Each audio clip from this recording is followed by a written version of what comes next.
Tonight, we journey back through the mists of time to explore the entire story of the oldest civilization known to humanity, ancient Sumer, the cradle where human society first learned to write its own destiny. In the fertile lands between the Tigris and Euphrates rivers, around 4500 BCE, small farming villages began to transform into something the world had never seen before. Here, in what we now call southern Iraq, the Sumerians built the first cities, Uruk, Ur, and Eridu, places where thousands of people learned to live together under shared laws and common purpose.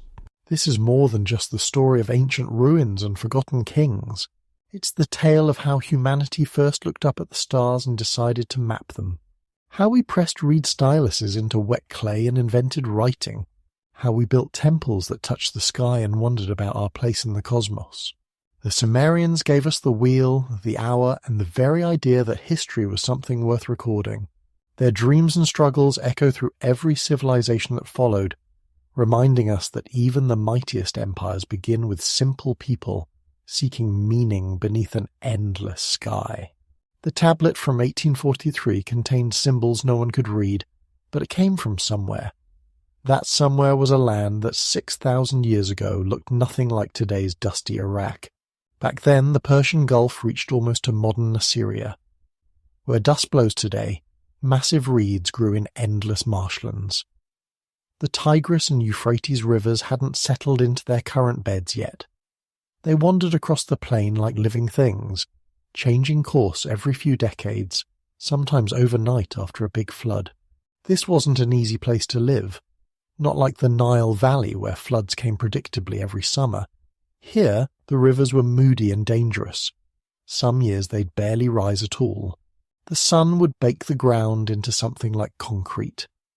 Other years, usually when no one expected it, brown water would come rushing across the plains, washing away entire villages. April, May, sometimes not until June. You never knew. The people who lived here before the Sumerians left behind strange things. We call them the Ubaid people, because British archaeologists first found their stuff at a place called Tel al-Ubaid in 1919. These people showed up around 5500 BCE and lasted until about 4000 BCE. That's 1500 years, longer than Rome's entire history. Their pottery appears suddenly in the ground. One layer has different, simpler pottery. The next layer up, boom, there's this distinctive Ubaid style with bold painted patterns, black geometric designs on buff-coloured clay, triangles, zigzags, wavy lines. It's like they arrived from somewhere else, though nobody knows where. The Ubaid people figured out something important. They dug the first irrigation ditches. Not complicated ones, just channels to bring river water to their barley fields. But think about what that means. For the first time, humans weren't just taking what nature gave them. They were redirecting water, making it go where they wanted. It seems simple now, but this was the beginning of humans controlling their environment. Their villages were small, maybe a few hundred people each, houses made from mud bricks dried in the sun. Some houses were bigger than others. Already some families had more than others. In the bigger houses, archaeologists found fancy pottery and obsidian knives that came all the way from Turkey. In the smaller houses, just basic bowls and local flint tools. Then there are those figurines. Hundreds of them found all over southern Mesopotamia. They're weird. Really weird. Long heads that stretch up and back. Eyes like coffee beans. Broad shoulders, narrow waists. Some are male, some female, many holding babies. Were they gods? Demons? People wearing masks? We don't know. But someone spent time making these, lots of them, for over 1,000 years.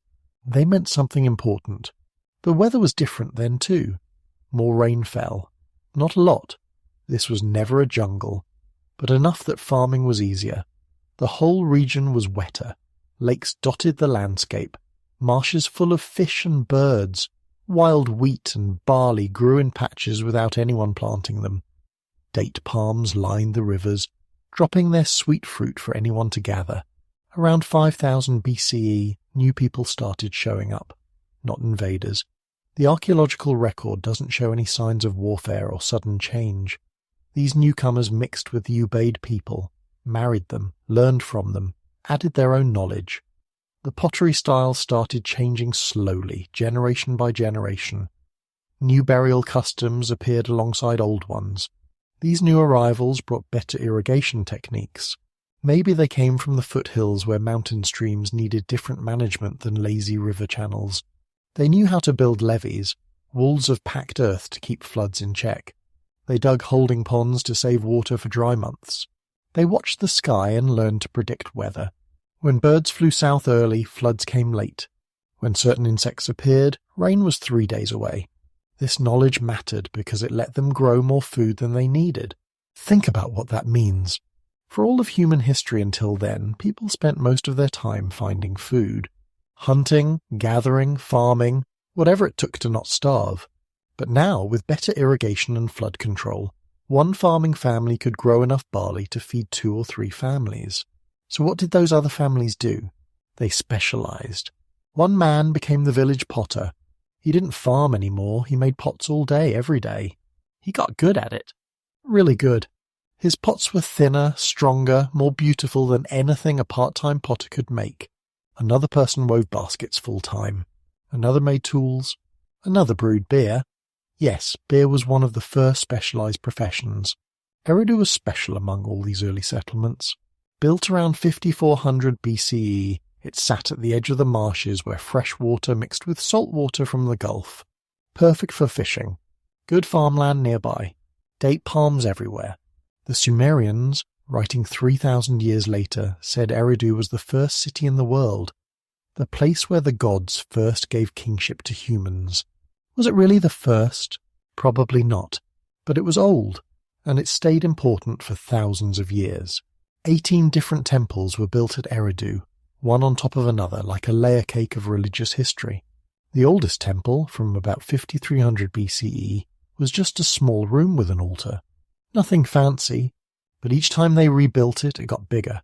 By 2500 BCE, it was huge, a complex of buildings that could hold thousands of worshippers. The god of Eridu was Enki, who controlled fresh water and wisdom. Makes sense for a river city.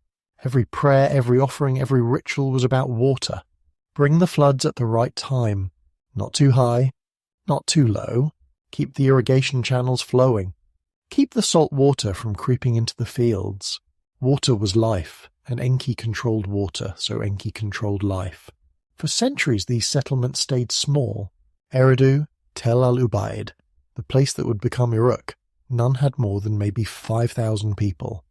They were big villages, not cities, but the knowledge kept accumulating. Better ways to make bricks, new pottery techniques, copper tools that stayed sharp longer than stone, trade networks reaching further, shells from the Indian Ocean, wood from Lebanon, precious stones from Afghanistan. The whole region was like a pot slowly coming to boil, population growing, technology improving, trade expanding, social organization getting more complex. Some families controlled more land, more water rights. They became the first aristocrats. Others specialized in religious rituals, becoming the first professional priests. Still others kept track of who owned what, who owed what to whom, the first bureaucrats. Then, around 4000 BCE, the climate started changing. Less rain. The rivers became even more unpredictable. The easy times were ending. This pressure, this stress, might have been exactly what pushed these communities to the next level. When survival gets harder, people either fail or innovate. They innovated. Villages started working together instead of just trading with each other. If 5 villages pooled their labor, they could dig a canal system that would protect all of them from floods and drought. If 10 villages coordinated their planting and harvesting, they could share food during bad years. This cooperation required planning. Planning required organization. Organization required leaders. The old ways weren't enough anymore. A village elder making decisions based on tradition couldn't manage a network of canals serving 10,000 people. The informal agreements that worked when everyone knew everyone didn't work when dealing with strangers from other villages. They needed new systems, new ways of organizing society. Nobody sat down and decided to invent civilization. It happened because it had to happen. The land between the rivers had filled with people, and those people had to find new ways to live together or die separately. The scattered farming villages along the Tigris and Euphrates were transforming into something the world had never seen before. By 3800 BCE, all the pieces were in place. The population was large enough. The agricultural surplus could support non-farmers. The social hierarchy had developed beyond simple big house, small house divisions. Most importantly, people had accepted the idea that large-scale cooperation was possible, that humans could build something bigger than a village, bigger than anything their ancestors had imagined. The small settlement at Uruk was about to explode into the world's first city. And when it did, when 50,000 people learned to live together in one place, everything about human existence would change. Writing, mathematics, law, literature. It was all about to begin in this land between the rivers. The settlement at Uruk started growing around 4000 BCE, and it grew fast. Really fast. Within 800 years, it went from maybe 5,000 people to 50,000. No place on Earth had ever held that many humans before. To understand how insane this was, consider that for all of human history until then, people lived in groups of maybe 100, maybe 500 at most. Now suddenly, 50,000 strangers were sharing the same walls, the same water, the same temples. They had to figure out how to live together without killing each other. They had to invent politics, urban planning, and public sanitation all at once. The growth wasn't gradual either. Between 3500 and 3200 BCE, Uruk exploded. The archaeological evidence shows building after building going up. Whole neighborhoods appearing in what seems like decades. The city covered about 6 square kilometers. Bigger than classical Athens would be 3,000 years later. At the center of Uruk stood something that took your breath away. The white temple dedicated to Anu, the sky god. Built on a platform that rose 40 feet above the plain, its whitewashed walls visible from miles away. When the sun hit those walls at dawn or sunset, the temple glowed like it was lit from within. Imagine being a farmer from some tiny village, walking for days to trade your barley, then seeing that temple rising from the flat landscape. You'd think you were approaching the home of the gods. Which was exactly the point. The White Temple wasn't just big, it was sophisticated. The architects who designed it understood sight lines, proportion, and dramatic effect. They built it on top of older temples, creating an artificial mountain in a flat land.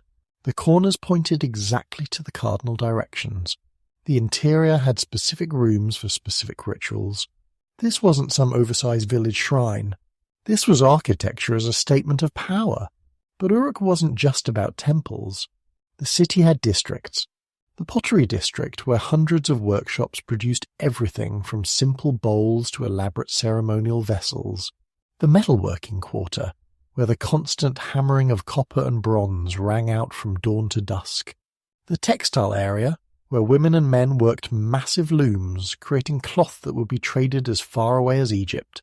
This specialization went deeper than anything before. Potters didn't just make pots. Some made only storage jars, others only fine tableware. Metalworkers specialized in weapons or tools or jewelry. Even the priests specialized.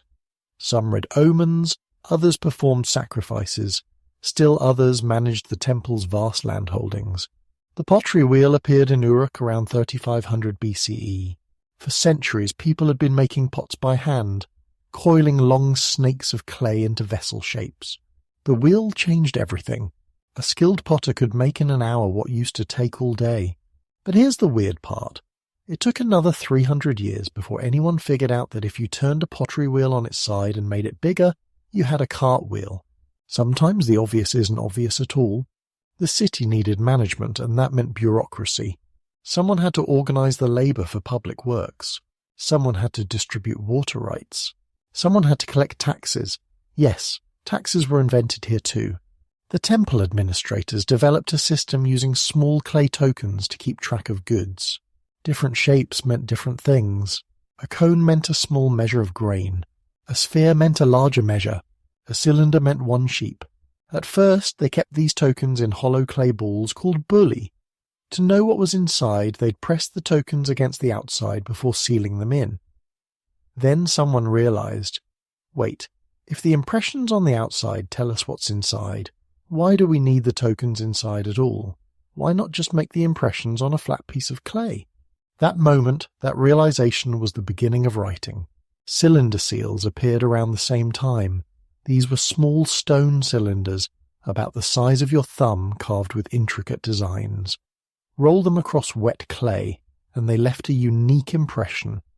Your personal seal was like your signature, your ID card, and your credit card all rolled into one, literally rolled. The seals tell us about social structure.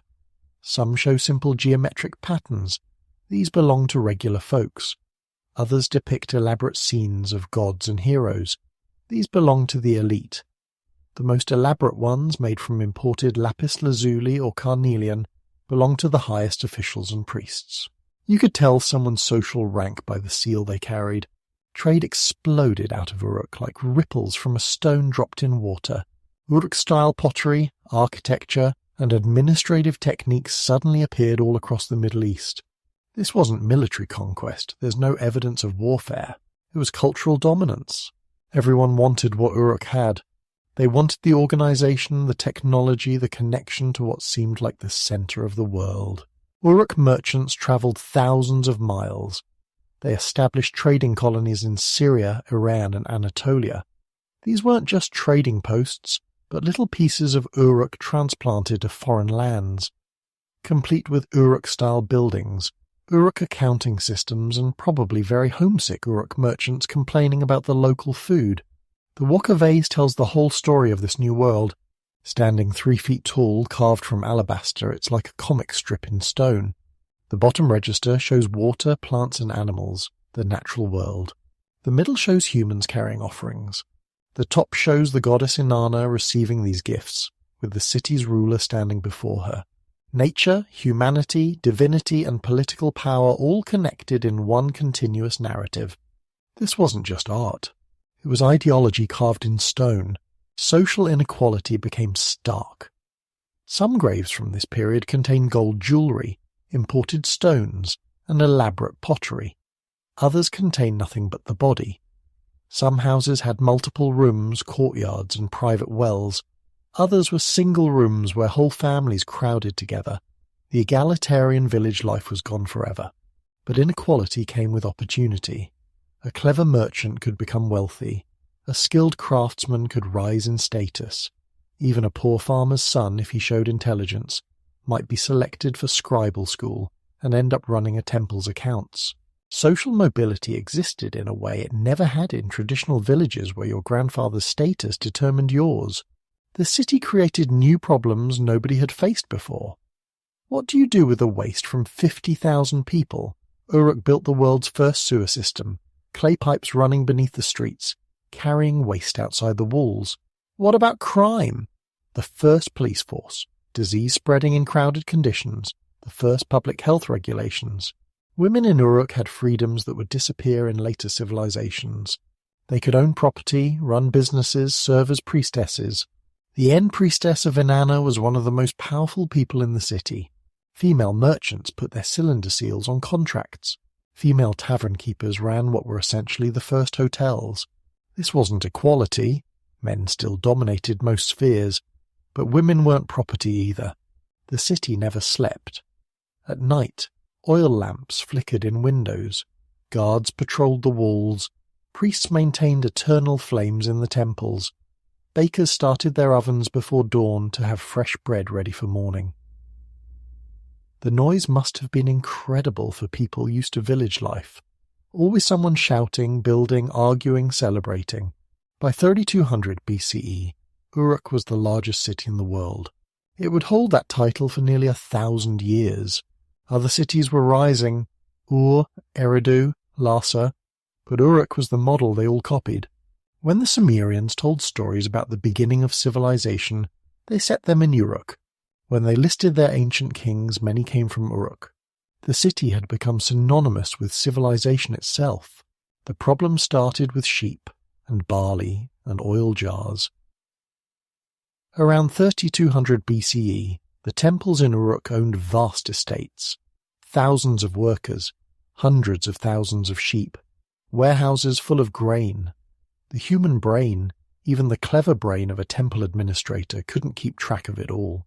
They were already using those clay tokens in clay envelopes.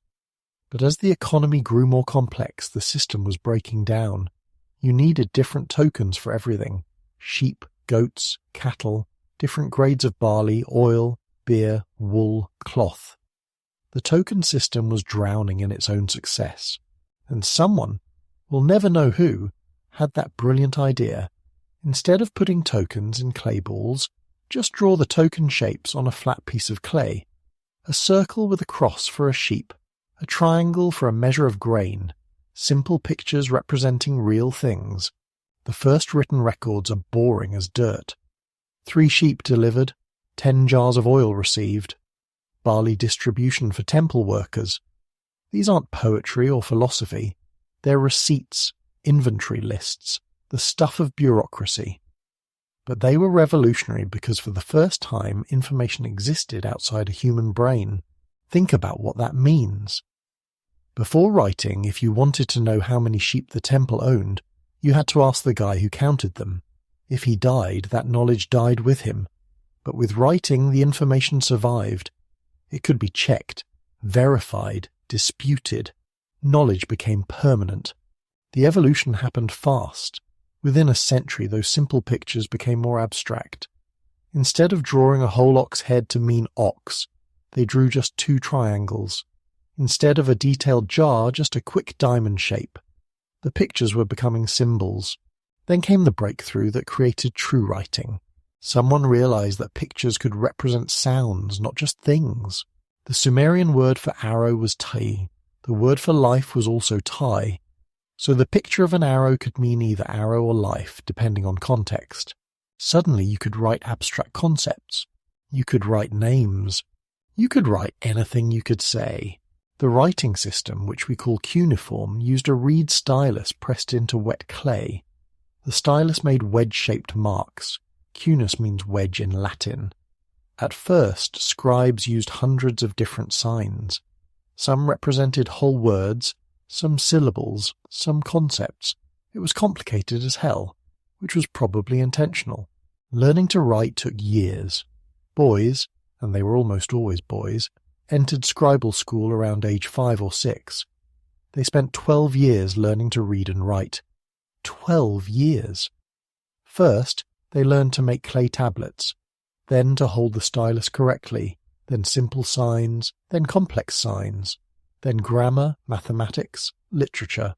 The school texts that survive tell us what it was like. Students copied the same phrases over and over.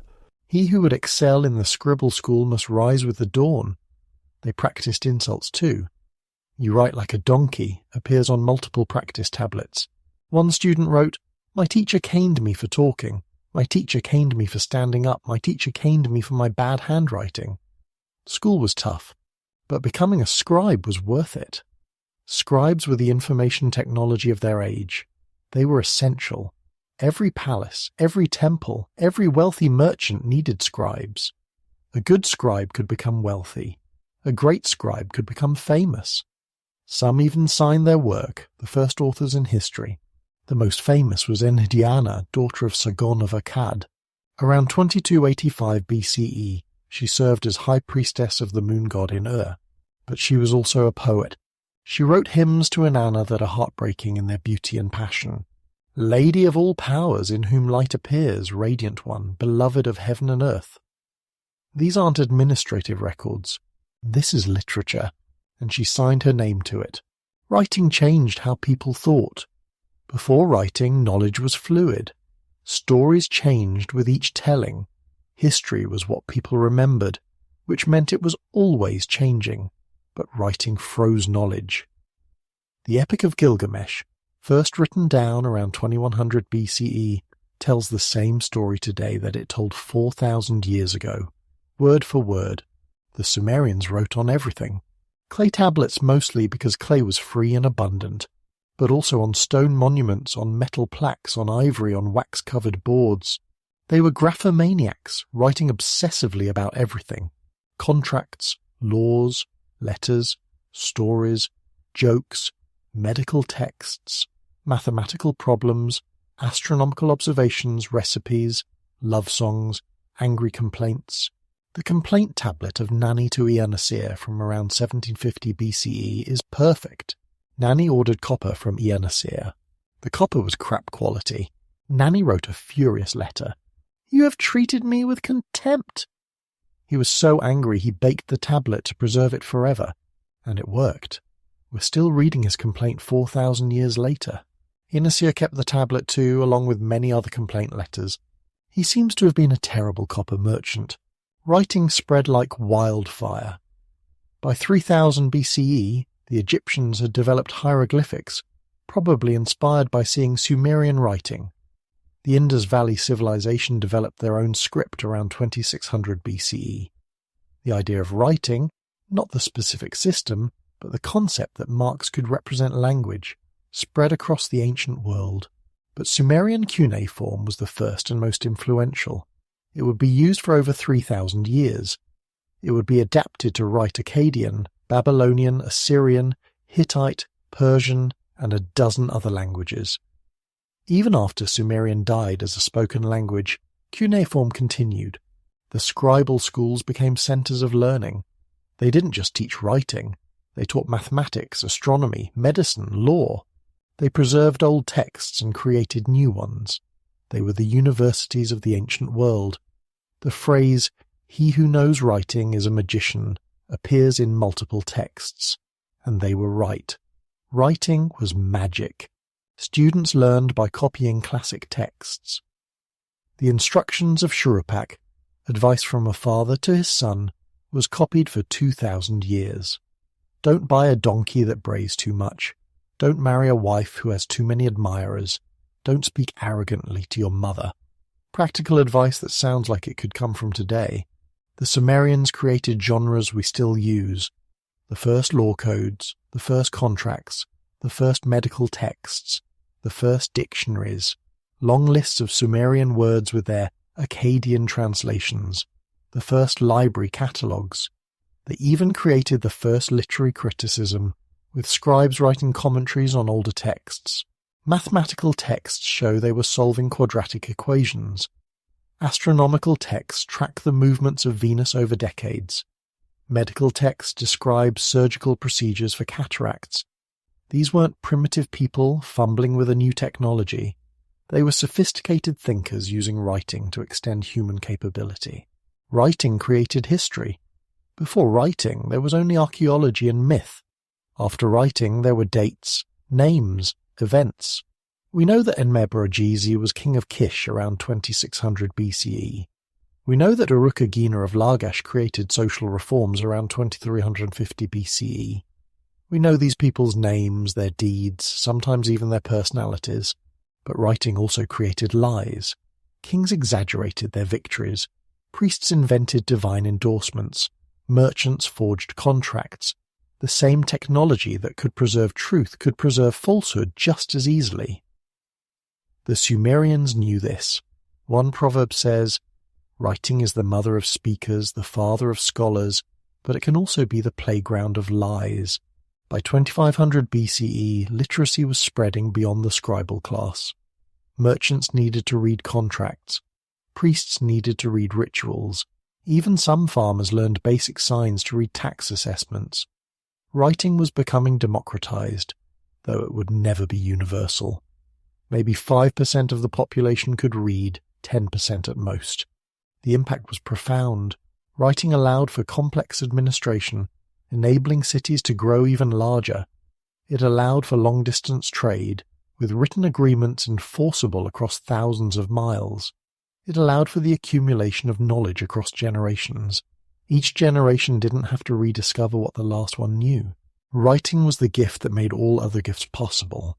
Law, literature, science, history. They all depended on the ability to capture thought in permanent form. When those Sumerian accountants pressed reeds into clay to track sheep, they couldn't have imagined they were inventing the technology that would define human civilization. But that's exactly what they did. The Sumerians lived in a world full of gods. not distant, abstract deities, but gods who got angry, fell in love, got drunk and made mistakes.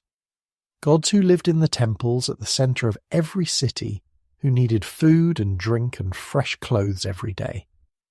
Gods who were as real to the Sumerians as the rivers that flooded their fields, and ruled the heavens. Enlil controlled the wind and storms.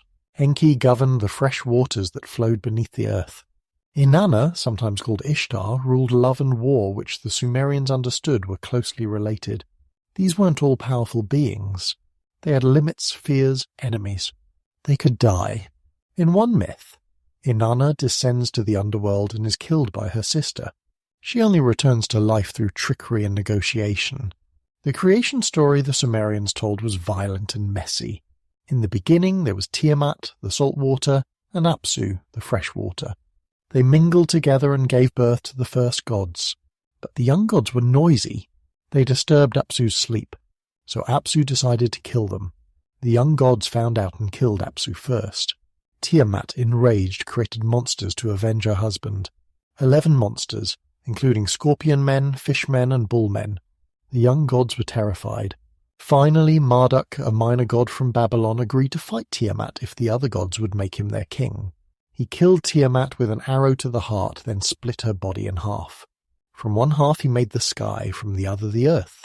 From her eyes flowed the Tigris and Euphrates. Humans were created from the blood of Tiamat's general, mixed with clay, to serve the gods and free them from labor.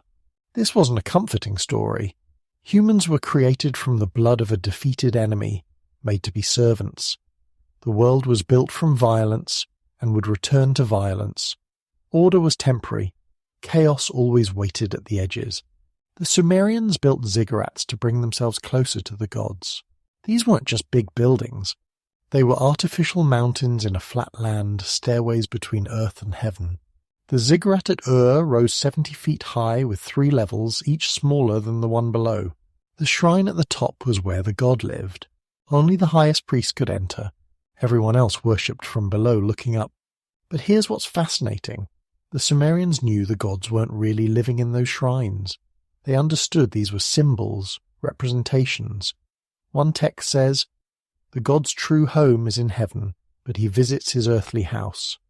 They were sophisticated enough to understand metaphor while still finding meaning in ritual. Every morning, priests would wake the god statue, dress it in fresh clothes, offer it breakfast. This sounds primitive until you realize modern people talk to pictures of deceased loved ones, leave flowers on graves, keep shrines in their homes. The human need to make the abstract concrete hasn't changed.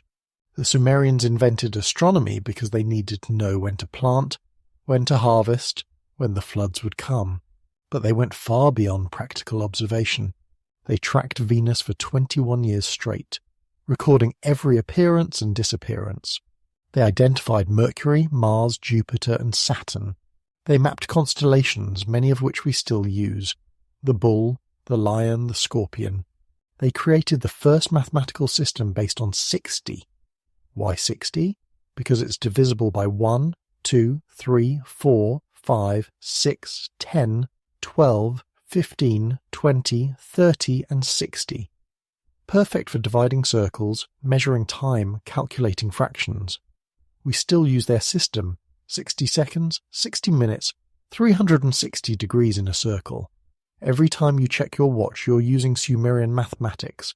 The calendar was a mess, though. 12 lunar months of 29 or 30 days each gave them 354 days. But the solar year is 365 days, so every few years they'd add a 13th month to catch up.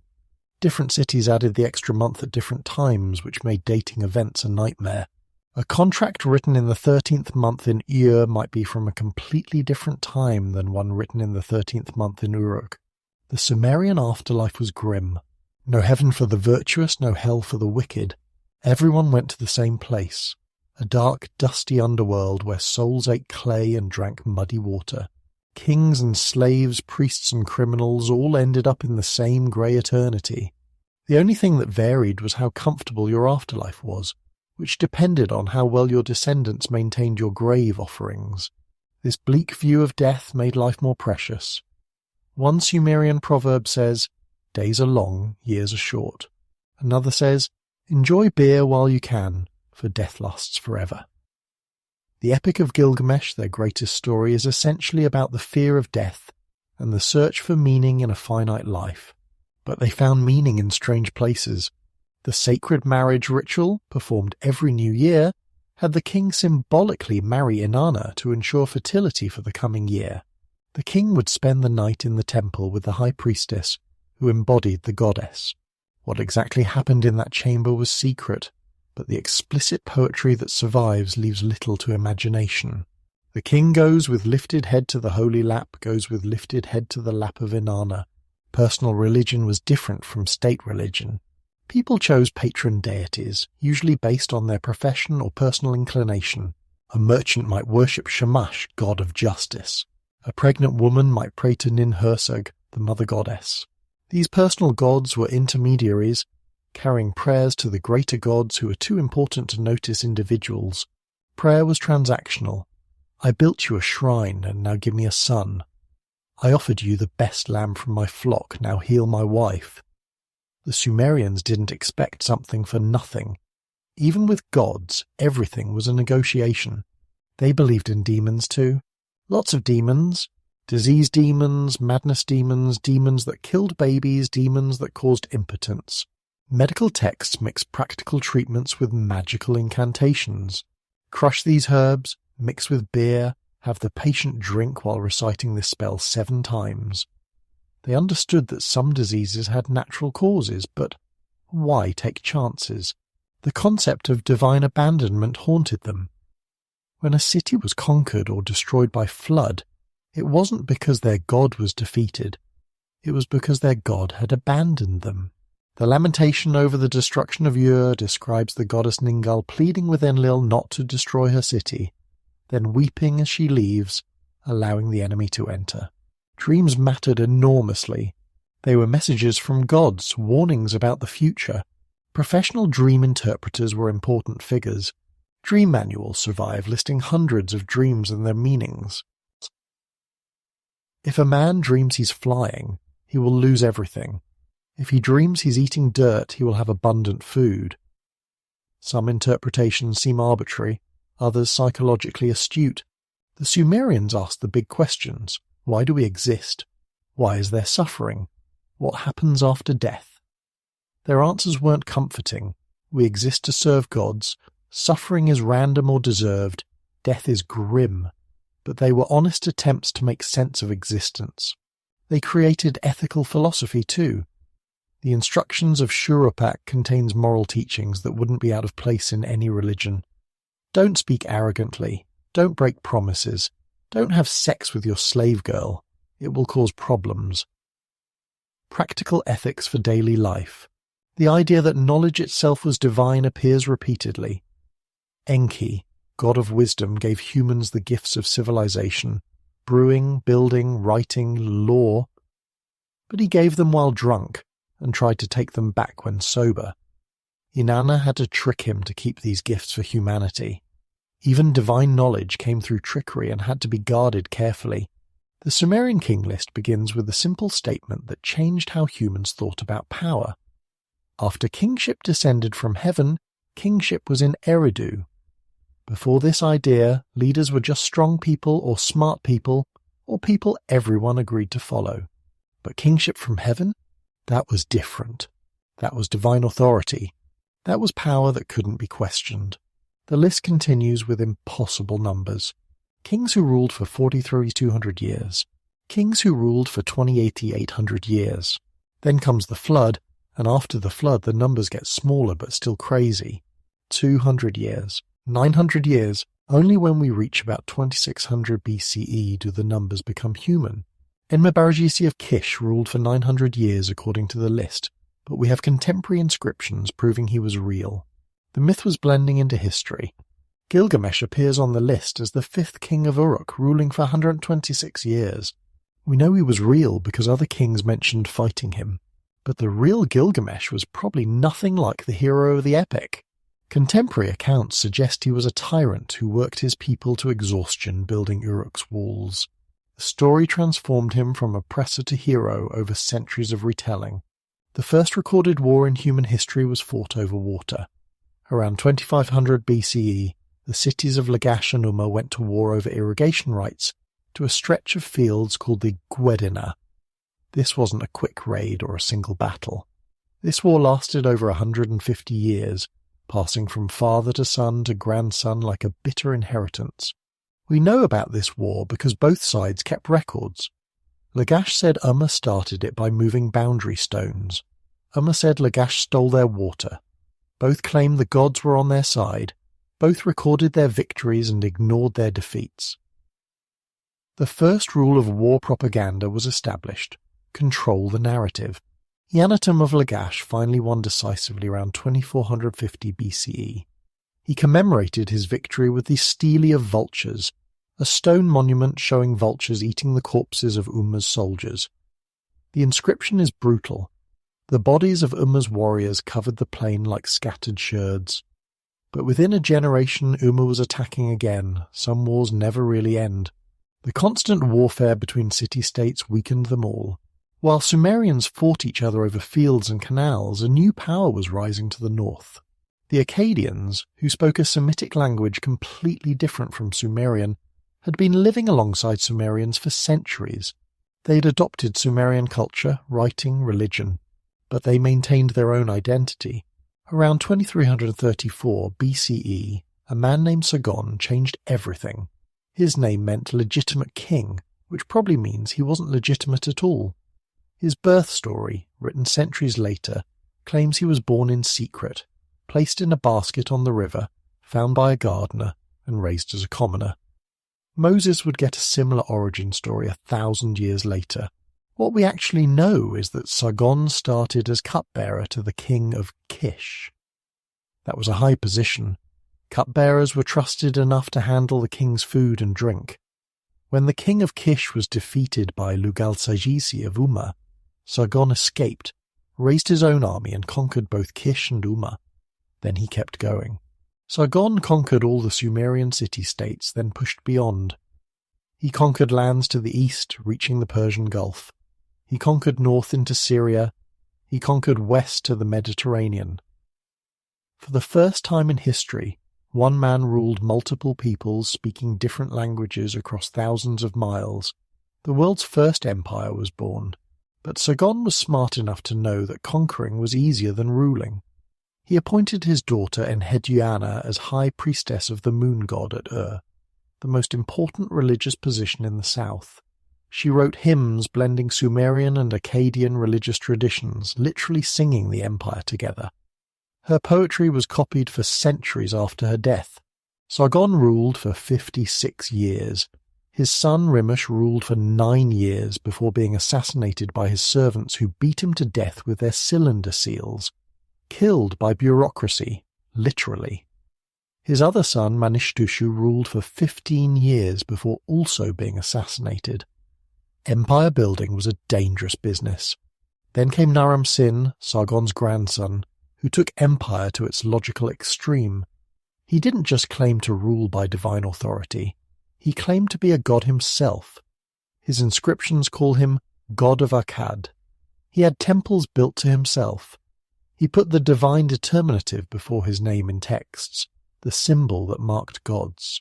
The victory stele of Naram-Sin shows him climbing a mountain, wearing a horned helmet that only gods wore while his enemies fall before him. The sun and stars shine on him alone. He towers over everyone else. The message was clear. This wasn't just a king, this was divinity in human form. But claiming to be a god comes with risks. When things go wrong, people blame you personally, and things went very wrong for Naram-Sin. The Gutians, described in texts as dragon-faced mountain people, who knew no inhibition, invaded from the Zagros Mountains. Cities rebelled, trade routes collapsed, the empire fragmented. Later texts claimed Naram-Sin brought a curse upon Akkad by destroying the temple of Enlil in Nippur. The gods abandoned Akkad. The great fields produced no grain, the fisheries produced no fish, the gardens produced no honey or wine. Whether this was true or propaganda written by his enemies, Naram-Sin's reputation never recovered. The Akkadian Empire collapsed around 2150 BCE. The Gutians controlled parts of Mesopotamia for about 50 years, though controlled might be too strong a word. They seem to have been more interested in raiding than ruling. Sumerian cities in the south maintained independence, waiting for their chance. That chance came with Utu-Hengel of Uruk, who defeated the Gutian king around 2100 BCE, but the real renaissance came with Ur-Nammu, who founded the third dynasty of Ea around 2112 BCE. This wasn't an empire of conquest like Sargon's. This was an empire of bureaucracy.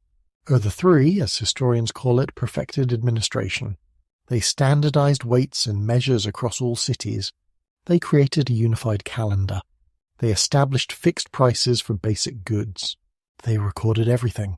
We have more texts from the Ur-3 period than from any other time in ancient Mesopotamia. Receipts for single sheep. Work assignments for individual days. The ancient world's most complete bureaucracy.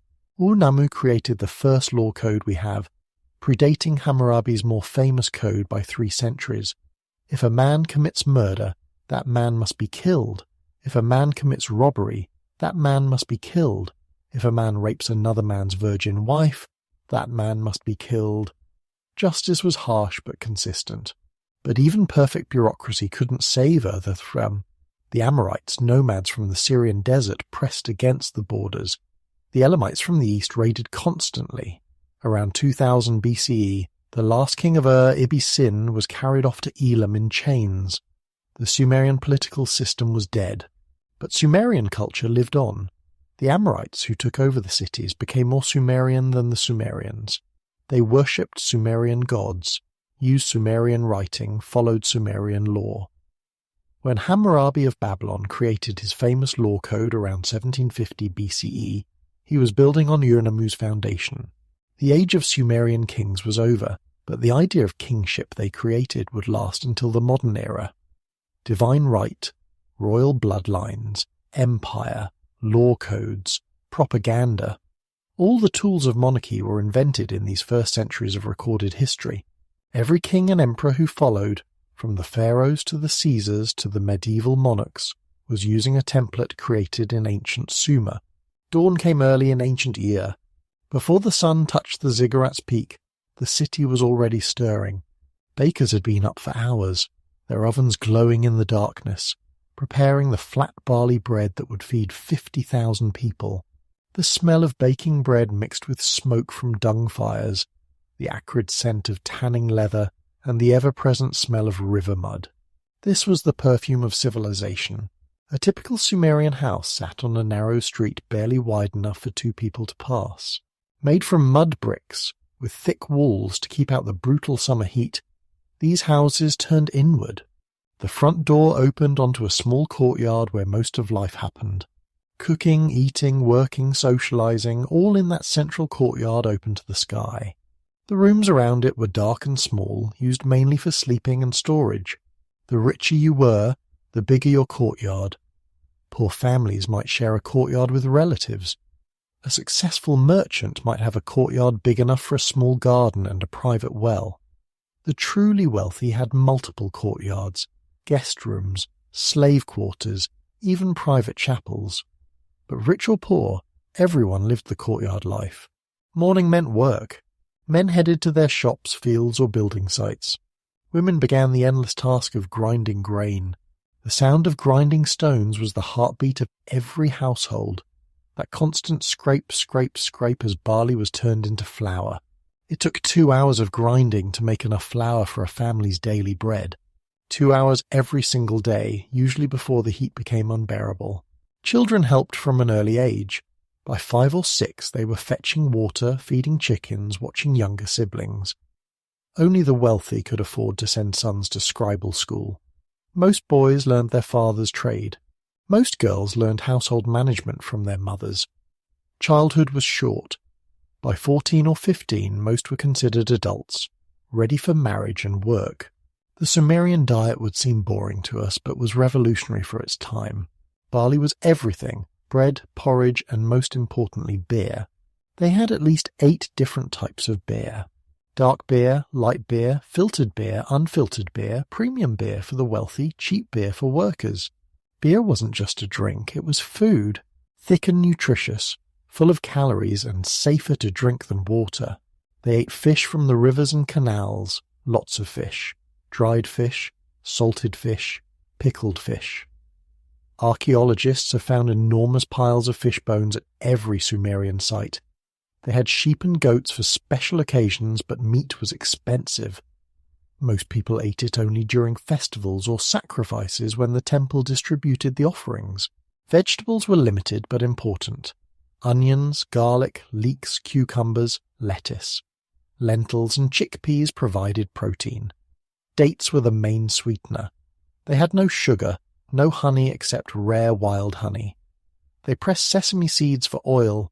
They made cheese, at least 20 varieties according to texts. Some aged, some fresh, some mixed with herbs. The tavern was the centre of social life. Run almost exclusively by women, taverns served beer, food, and gossip. Men gathered there after work to complain about taxes, argue about politics, make business deals. The Code of Hammurabi has several laws about taverns, suggesting they were also places where trouble started. If conspirators meet in the house of a tavern keeper, and these conspirators are not captured and delivered to the court, the tavern keeper shall be put to death. Women in Sumer had rights that would disappear for thousands of years. They could own property, run businesses, initiate divorce. Marriage contracts specified what the woman brought to the marriage and guaranteed she'd get it back if divorced.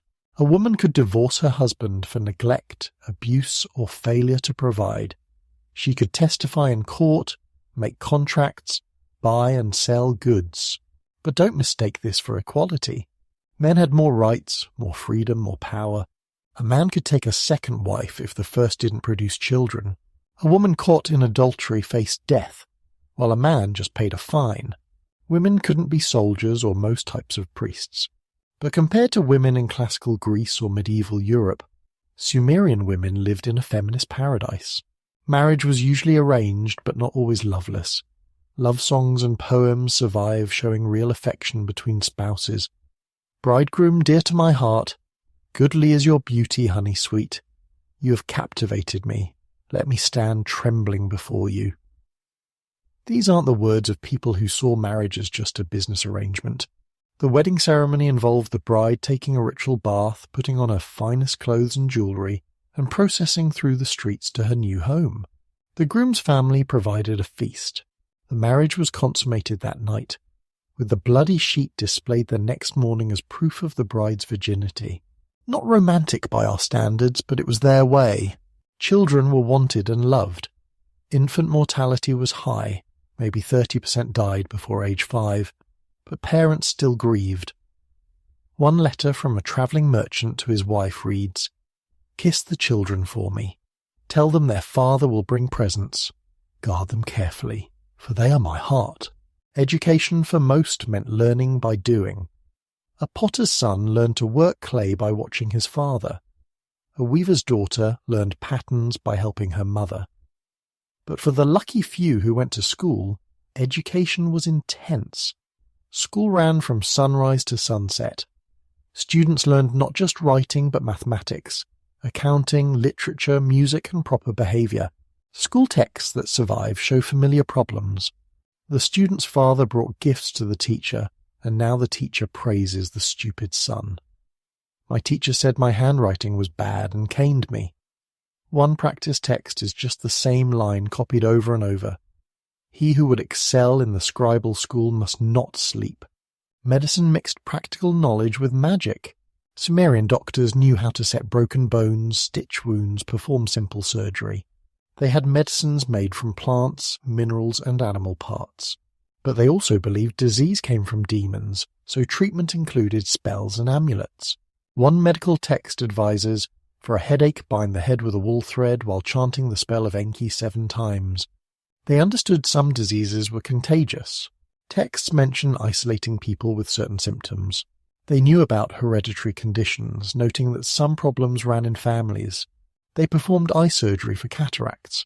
They had specialists, eye doctors, surgeons, veterinarians, but infant mortality stayed high, life expectancy low. Most people died before 40. Death brought elaborate rituals for the wealthy, simple burial for the poor.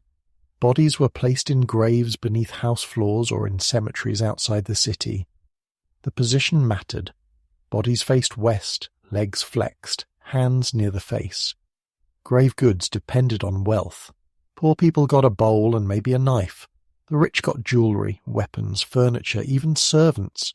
The royal tombs at Ur, excavated in the 1920s, shocked archaeologists. Queen Puabi was buried with dozens of attendants who apparently took poison to accompany her to the afterlife. Soldiers with spears, musicians with lyres, servants with offerings, all arranged perfectly in death. This practice seems to have been rare and early. By 2000 BCE, Sumerians were using statues instead of real servants. Law touched every aspect of daily life. Contracts for everything: marriage, divorce, adoption, sales, rentals, loans. The legal system was sophisticated. Judges heard cases in temple courtyards. Witnesses swore oaths. Evidence was presented. Penalties ranged from fines to slavery to death. But there was also mercy. A first-time thief might just pay restitution. A debtor could get extensions. Work was hard but not endless. Sumerians had festivals throughout the year. The New Year festival lasted 11 days. The harvest festival brought feasting and drinking. Religious festivals meant processions, sacrifices, public distribution of meat and beer. Even slaves got festival days off. Entertainment existed too. Musicians played harps, lyres, drums and flutes. Acrobats and wrestlers performed at festivals. People played board games. Archaeologists found the royal game of Ur, a race game like backgammon. They told stories, sang songs, danced. Life wasn't just labour. Fashion mattered, especially for the wealthy. Men wore knee-length skirts, leaving their chests bare or draped with a cloak. Women wore long dresses, often one shoulder bare. Both sexes wore jewellery, beaded necklaces, copper bracelets, silver earrings. The wealthy wore gold and imported stones. Makeup was common. Kohl around the eyes for both men and women. Personal hygiene was important. They had soap made from oil and ash. They cleaned their teeth with twigs. They used perfumed oils on skin and hair. Public baths existed in larger cities. Even poor people tried to stay clean, though without running water, it was a constant struggle. The pace of life was slower than ours, but faster than their ancestors knew. A farmer's life followed seasons: planting, tending, harvesting. A craftsman's life followed demand: busy before festivals, slow during summer heat. A merchant's life was most hectic, managing caravans, negotiating prices, keeping ahead of competitors. Privacy barely existed. Houses were close together. Walls were thin. Everyone knew everyone's business in their neighbourhood. A text complains, "My neighbour's wife screams at him all night. My neighbour's baby cries constantly. My neighbour's dog barks at shadows." Some things never change. Slavery was part of life, though not the massive plantation slavery of later civilizations. Most slaves were war captives or people who sold themselves to pay debts. They could own property, run businesses, buy their freedom. Some slaves lived better than poor free people, but they were still property, could be beaten, sold, separated from families. Old age, for the lucky few who reached it, meant respect but also vulnerability. Adult children were legally required to care for elderly parents. But texts show this didn't always happen. My son has forgotten me. My daughter-in-law wishes me dead. I who raised them now beg for bread. The elderly without family faced poverty unless they'd saved enough to support themselves. Night brought its own rhythms. Most people went to bed soon after sunset. Oil for lamps was expensive. But the city never went completely dark. Guards patrolled walls and streets. Priests maintained temple fires. Bakers started their ovens. Thieves did what thieves do. Lovers met in shadows. Babies were born, people died. Life continued its ancient cycle. This was daily life in humanity's first cities. Not so different from ours in fundamental ways. People working, loving, arguing, struggling, celebrating. They worried about money, health, children, Meaning? They found joy in small pleasures, good beer, a cool breeze, a child's laugh. They were fully human, fully complex, living lives that mattered to them as much as ours matter to us. The wheel started as a joke almost. Around 3500 BCE, some potter in Uruk was spinning clay on a slow wheel, just a flat disc that turned on a pivot, making it easier to shape round pots. For 300 years, potters used these wheels, making better pottery faster than ever before. Then someone, probably after too much beer, said something like, "What if we made it bigger and turned it sideways?" That drunken insight changed the world. But the first wheels weren't for carts. They were for war. Sumerian war chariots appear in art around 3200 BCE. Heavy, solid-wheeled things pulled by donkeys. Not fast, not nimble, but they gave warriors height advantage and psychological impact. Imagine being a foot soldier seeing these wheeled platforms rolling toward you for the first time. You'd run. The wheel for transportation came later, and it solved Sumer's biggest problem, moving stuff. Everything in Sumer was heavy. Grain, bricks, pottery, stone. Without the wheel, everything moved on human backs or donkey backs. With wheels, one donkey could pull what 10 men carried. Trade exploded. Cities grew larger because food could be brought from farther away. But here's what nobody talks about. Wheels needed roads. The Sumerians built the first road system, packed earth highways connecting cities. They had to figure out drainage so rain wouldn't turn roads to mud. They built bridges over canals. They created the world's first traffic laws. Ox carts had right-of-way over donkey carts. Metallurgy was another revolution hiding in plain sight. Sumerians didn't discover copper. That happened earlier elsewhere. But they perfected bronze, mixing copper with tin to create an alloy harder than either metal alone. The proportions mattered. Too much tin and the bronze was brittle. Too little and it was soft. Sumerian smiths found the sweet spot. 90% copper, 10% tin. The problem was tin. Copper was everywhere, but tin was rare. The nearest sources were in Afghanistan, maybe even Cornwall in Britain. This need for tin created the world's first international supply chains. Merchants travelled thousands of miles, crossing deserts and mountains to bring tin to Sumerian foundries. When archaeologists talk about the Bronze Age, they're really talking about the first globalization. Sumerian smiths didn't just make tools and weapons, they made art.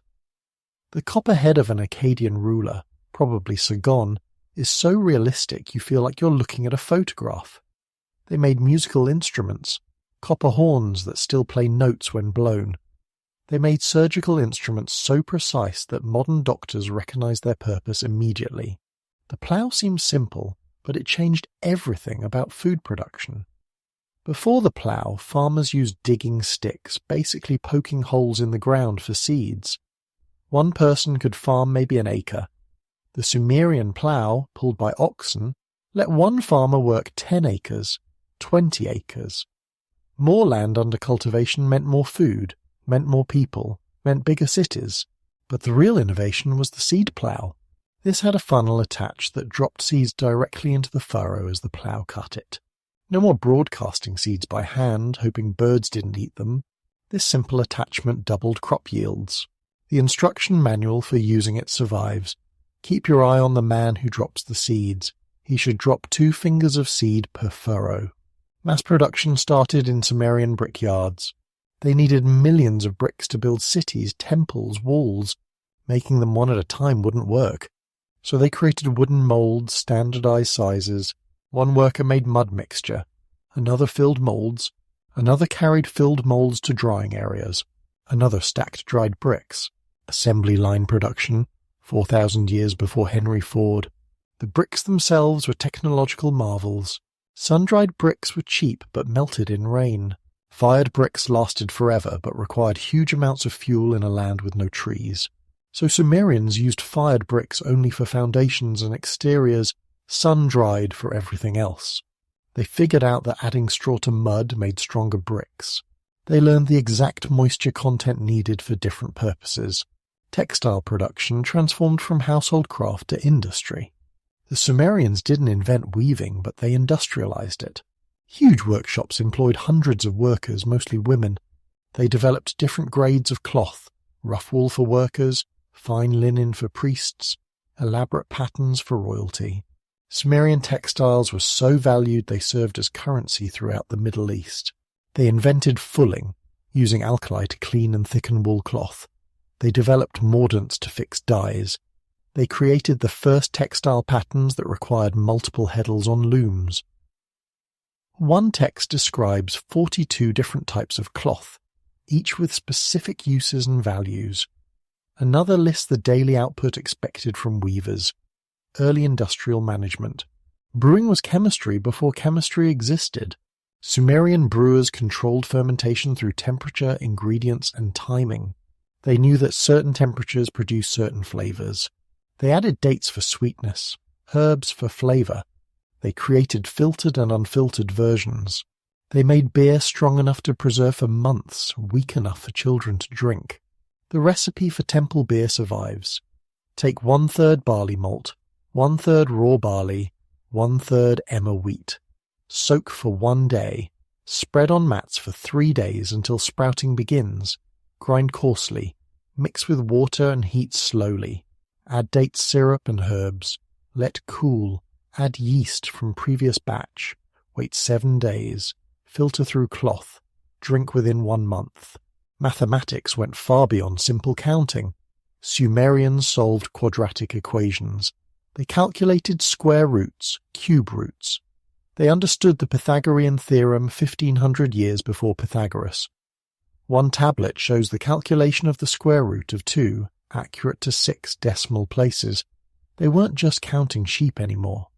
Their number system, based on 60, was brilliant for calculations.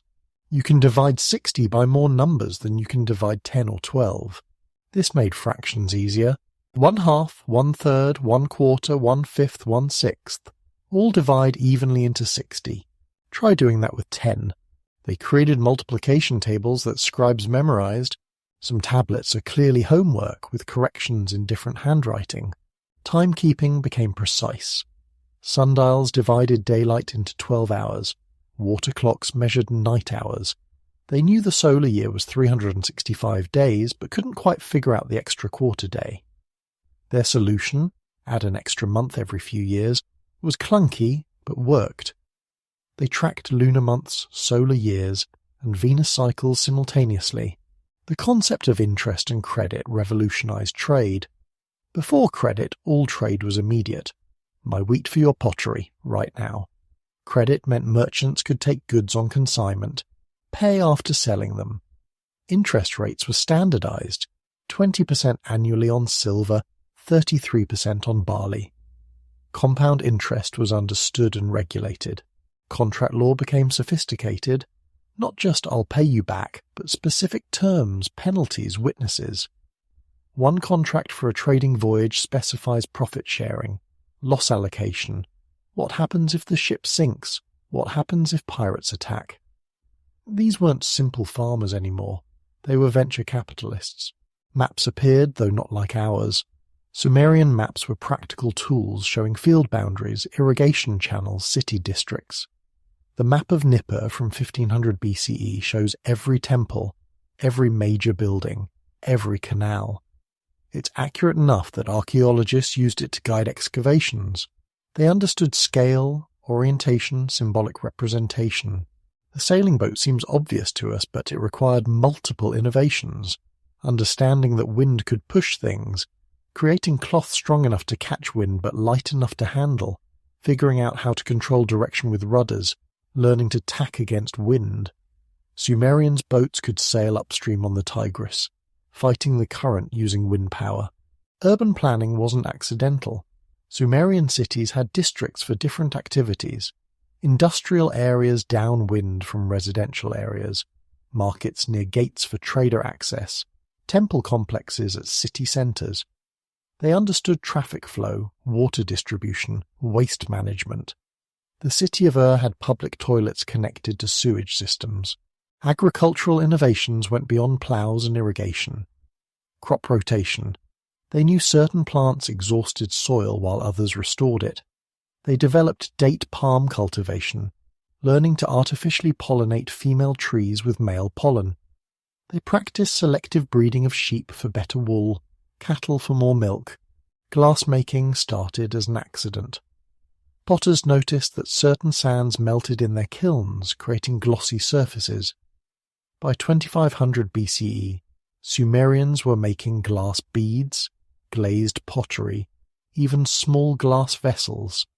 They couldn't make clear glass yet, but they created beautiful blues and greens using copper and other minerals.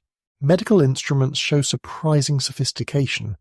Bronze scalpels, forceps, probes, needles. They performed surgery, removing cataracts, draining abscesses, setting broken bones. They had specialized tools for different procedures. One text describes removing an arrow from a soldier's chest, including which instruments to use and how to prevent infection. All these innovations interconnected. The wheel needed metallurgy for axles. Metallurgy needed long-distance trade for tin. Trade needed writing for contracts. Writing needed mathematics for accounting. Mathematics needed astronomy for calendars. Everything built on everything else. The speed of innovation was breathtaking. In just 1,000 years, from 3500 to 2500 BCE, Sumerians invented or perfected most of the technologies that would define civilization until the Industrial Revolution. They created the template for urban life, commercial economy, and technological progress that we still follow today. What drove this explosion of creativity? Necessity partly. Dense populations needed new solutions. Competition between cities spurred innovation, but also something harder to define. A cultural attitude that problems could be solved, that humans could improve their condition through thought and effort. The Sumerians didn't just accept the world as it was. They imagined how it could be and then built tools to make it happen. The year 2004 BCE should have been like any other in Ur. The barley harvest was coming in. Merchants were preparing caravans for the trading season. Priests were planning the New Year festival. Nobody knew they were living through the last days of Sumerian civilization, but within a decade Ur would fall, and the Sumerian era would end not with conquest or catastrophe, but with a slow fade into irrelevance. The crisis had been building for generations. The soil was dying. 3,000 years of irrigation had done something nobody expected. It had poisoned the earth with salt. When river water sits in fields under the hot sun, it evaporates, leaving minerals behind. Year after year, decade after decade, salt accumulated in the soil. At first it wasn't noticeable. Then barley yields dropped a little, then a little more. The Sumerians tried to adapt. They switched from wheat, which can't tolerate salt, to barley, which handles it better. They developed new irrigation techniques to flush salt from fields. They left fields fallow longer, but nothing really worked. By 2000 BCE, some fields produced only a quarter of what they had centuries earlier. The agricultural foundation of Sumerian wealth was crumbling. Political fragmentation made everything worse. After the fall of the Akkadian Empire around 2150 BCE and the brief Gutian period, the Sumerians had enjoyed a renaissance under the third dynasty of Ur. But this revival was built on unsustainable centralization. Everything had to go through Ur. Every tax payment, every legal decision, every religious appointment. The bureaucracy grew so complex that more people were managing the system than actually producing anything. The edge of disaster came from the west. The Amorites, nomadic tribes from the Syrian desert, had been pressing against Sumerian borders for generations. They weren't invading armies. They were migrants, looking for better land, better opportunities. At first, the kings of Ur built walls to keep them out. The Amorite wall stretched for over 100 miles, trying to protect Sumerian farmland from nomadic infiltration. But walls can't stop desperate people forever. The Amorites came as workers during harvest. They came as merchants selling desert goods. They came as mercenaries hired by Sumerian kings to fight other Amorites. Slowly, village by village, neighborhood by neighborhood, they settled in Sumerian lands. By 2000 BCE, many Sumerian cities had more Amorite residents than actual Sumerians. The last king of Ur, Ibbi-Sin, inherited an impossible situation. The treasury was empty from building projects and military campaigns. The provinces were rebelling, keeping their taxes instead of sending them to Ur. The Elamites from the east were raiding constantly. The Amorites controlled the countryside. Ibisin couldn't even trust his own generals. One of them, Ishbi-Erra, declared independence and founded his own dynasty, Edisin. The end came in 2004 BCE when the Elamites captured Ur itself. They carried Ibisin back to Elam in chains, where he disappears from history. The city wasn't destroyed, that would come later, but the psychological blow was devastating. Ur, the eternal city, the seat of kingship, had fallen to foreigners. The Sumerian world order was broken. What followed wasn't dramatic collapse, but slow transformation. Amorite dynasties took over the old Sumerian cities. They called themselves by Sumerian royal titles, worshipped Sumerian gods, used Sumerian administrative systems. But they spoke Akkadian, a Semitic language completely different from Sumerian. Within a generation, Sumerian was no longer anyone's mother tongue. The language survived in temples and schools, like Latin in medieval Europe. Priests chanted Sumerian prayers they barely understood. Scribes copied Sumerian texts with increasing errors. By 1800 BCE, scribal students needed dictionaries to read the old texts. By 1600 BCE, even the dictionaries needed explanations. The shift northward was gradual but undeniable. The old Sumerian heartland in the south was increasingly marginalized. The salt problem got worse. The rivers were changing course. The Euphrates shifted westward, leaving some cities stranded without water. The Persian Gulf was receding as silt filled the coastal marshes. Cities that had been ports found themselves miles from water. Meanwhile, Babylon was rising. Founded by Amorites around 2300 BCE, it had been a minor city under the Sumerians, but its position in central Mesopotamia, away from the salt-poisoned south, gave it advantages. When Hammurabi became king of Babylon in 1792 BCE, he inherited a strong city ready to dominate Mesopotamia. Hammurabi conquered the old Sumerian cities one by one. Uruk, Ur, Lagash, Eridu all fell to Babylon, but this wasn't foreign conquest in Sumerian eyes. Hammurabi presented himself as the legitimate heir to Sumerian kingship. His famous law code explicitly credits earlier Sumerian legal traditions. He restored Sumerian temples, celebrated Sumerian festivals, patronized Sumerian literature. Yet something essential was lost. The creativity, the innovation, the explosion of firsts that characterized Sumerian civilization, all that ended. The Babylonians preserved Sumerian achievements but added little new.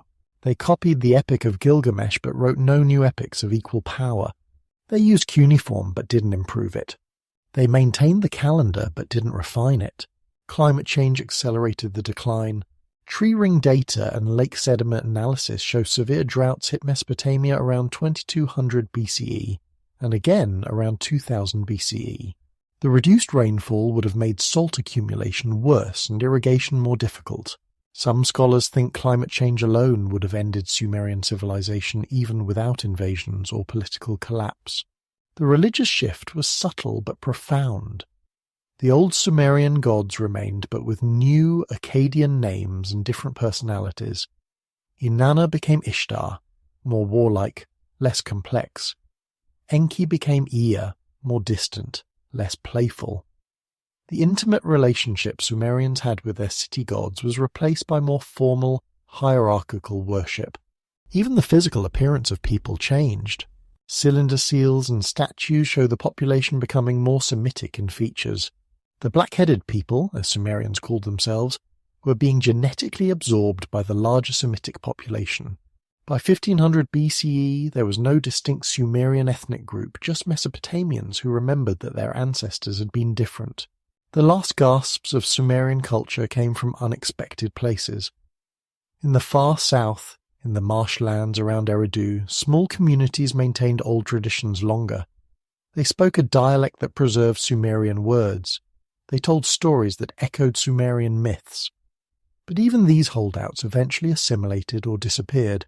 The scribal schools kept Sumerian literature alive artificially.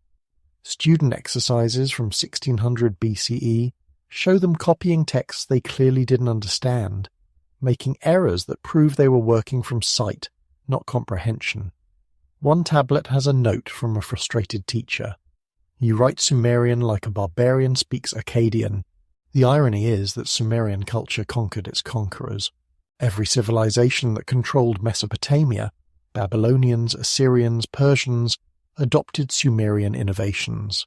Cuneiform writing survived until the 1st century CE, 3,000 years after Sumerian ceased being spoken. Sumerian gods were worshipped under various names until Christianity and Islam finally displaced them. The last known cuneiform text dates to 75 CE, an astronomical observation. By then, Sumerian civilization was so ancient that even its ruins were buried. Ur was a mound in the desert. Uruk was a legend. Eridu was completely forgotten. The civilization that invented civilization had vanished so thoroughly that later peoples thought the ruins were built by giants or demons. Environmental degradation left permanent scars. The salt poisoning was irreversible with ancient technology. Even today, much of southern Iraq remains too saline for agriculture without modern drainage systems. The birthplace of farming became dependent on food imports. The cradle of civilization became a backwater. Yet Sumerian ideas persisted invisibly. Every time we use 60 minutes in an hour, we're using their system. Every time we read a law code, we're following their innovation. Every time we look at the stars and see a scorpion or a bull, we're seeing their imagination. The Sumerians disappeared, but their intellectual DNA pervades global civilization. The pattern of their decline would repeat throughout history. Environmental degradation, political fragmentation, mass migration, climate change. These same forces would bring down Rome, the Maya, and countless others. The Sumerians were the first to learn that civilization is fragile, that progress can reverse, that even the mightiest cities can return to dust.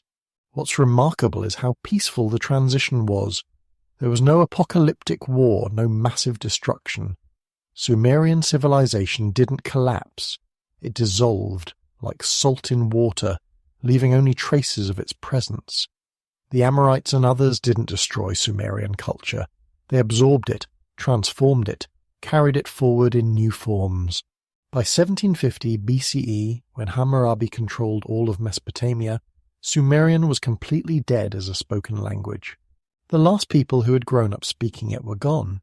But in the temples, priests still chanted prayers in the old tongue. In the schools, students still copied the old stories. In the courts, judges still cited the old laws. Sumerian civilization was dead, but its ghost haunted every institution in Mesopotamia. The end wasn't sudden or dramatic. It was gradual, almost imperceptible to those living through it. A grandfather speaking Sumerian to his grandson who answered in Akkadian. A scribe forgetting the meaning of an old word. A priest mispronouncing a prayer. 1,000 small surrenders adding up to cultural extinction. This is how the world's first civilization ended. Not with invasion or catastrophe, but with forgetting. The people who invented writing, who built the first cities, who created law and literature and science simply faded away, leaving only their ideas behind, gifts to a world that would forget the givers, but keep the gifts forever. For 3,500 years Sumer slept beneath the sand. The cities that invented civilization became shapeless mounds that locals called tells, never suspecting these hills were anything but natural formations. Shepherds grazed their flocks where kings once ruled. Travellers camped beside buried ziggurats, using ancient bricks for their fire circles. The greatest discovery in archaeological history was waiting, patient as stone, for someone to start digging. The Bible kept Sumer's memory alive. Barely. Genesis mentioned Shinar, the plain where humanity built the Tower of Babel. It listed Erech, actually Uruk, among the cities of Nimrod's kingdom. But these were just names, fairy tale places like Atlantis or El Dorado. No serious scholar believed they were real cities you could find and touch. Classical Greek and Roman writers knew even less. Herodotus wrote about Babylon but never mentioned the Sumerians. They'd been forgotten so completely that even ancient historians, writing just 2,000 years after Sumer's fall, had no idea this civilization existed. The Assyrians and Babylonians who followed them got all the credit for Mesopotamian achievements. The rediscovery began by accident in 1843. Paul-Émile Botta, the French consul in Mosul, was looking for Nineveh, capital of the Assyrian Empire. Local people kept bringing him bricks with strange wedge-shaped markings. Following their directions, he started digging at Khorsabad and found an Assyrian palace. But among the Assyrian artifacts were older items, things that didn't match the Assyrian style. Nobody paid much attention. They'd found Nineveh, who cared about some older junk? But Austin Henry Layard, digging at Nimrud in 1845, found more of these older artifacts. Statues with large eyes and clasped hands, completely different from Assyrian art. Tablets in the same cuneiform script, but in a language that wasn't Assyrian or Babylonian. Something older was down there, something nobody expected. The breakthrough came from an Irish clergyman's son working for the British East India Company. Henry Rawlinson was stationed in Persia in 1835 when he heard about a massive inscription carved into a cliff at Behistun. The inscription was in 3 languages, Old Persian, Elamite, and Babylonian. If he could decipher it, it would be like finding the Rosetta Stone for cuneiform. The cliff face was 300 feet up, and the inscription was carved above an overhang. Rawlinson had to be lowered on ropes dangling in space while copying symbols. It took him 12 years, on and off, risking his life each time. Local people thought he was insane. But when he finally deciphered the Old Persian section and used it to crack the Babylonian cuneiform, he opened a door to the ancient world. Suddenly those mysterious tablets could be read, and they revealed something shocking. Many weren't in Babylonian or Assyrian at all. They were in an unknown language, older and completely unrelated to any Semitic tongue. The tablets called the writers of this language Sumerians, the black-headed people. A lost civilization was emerging from the sand. Ernest de Sarzeck changed everything when he started excavating at Tello in 1877. He found statues of a ruler named Gudea, covered in Sumerian inscriptions. These weren't crude ancient artifacts. They were sophisticated art, beautifully crafted, inscribed with the lengthy texts about temple building and religious devotion. The Sumerians weren't primitive predecessors to Babylon. They were a fully developed civilization. But the real revolution came with Leonard Woolley's excavation at Ur from 1922 to 1934.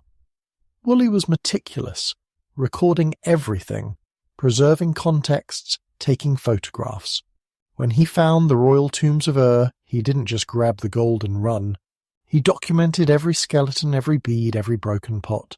His excavation reports read like detective stories, piecing together life and death from 5,000 years ago. The royal tombs stunned the world. Queen Puabi's headdress, made of gold leaves and lapis lazuli, looked like it could have been made yesterday. The standard of Ur, showing war on one side and peace on the other, revealed sophisticated narrative art. But most shocking were the death pits. Dozens of servants apparently poisoned to accompany their rulers to the afterlife. This wasn't primitive barbarism. This was complex ideology about death and service. Woolley found something else that made headlines worldwide. 8 feet of clean clay between occupation levels, evidence of massive flooding. He telegraphed London, "We have found the flood." Newspapers went crazy. Had archaeology proven the Bible? Later analysis showed this was a local flood, not a worldwide deluge. But the public fascination with Sumer was established.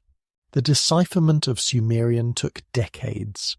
Unlike Akkadian, which was Semitic and related to Hebrew and Arabic, Sumerian was an isolate related to no known language. Scholars had to reconstruct grammar from bilingual texts, mostly school exercises where students translated Sumerian to Akkadian. Every new tablet might overturn previous understanding.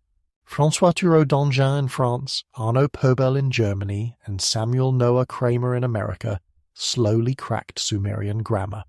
It was agglutinative, meaning words were built by adding syllables that modified meaning. It had different verb forms depending on whether objects were animate or inanimate.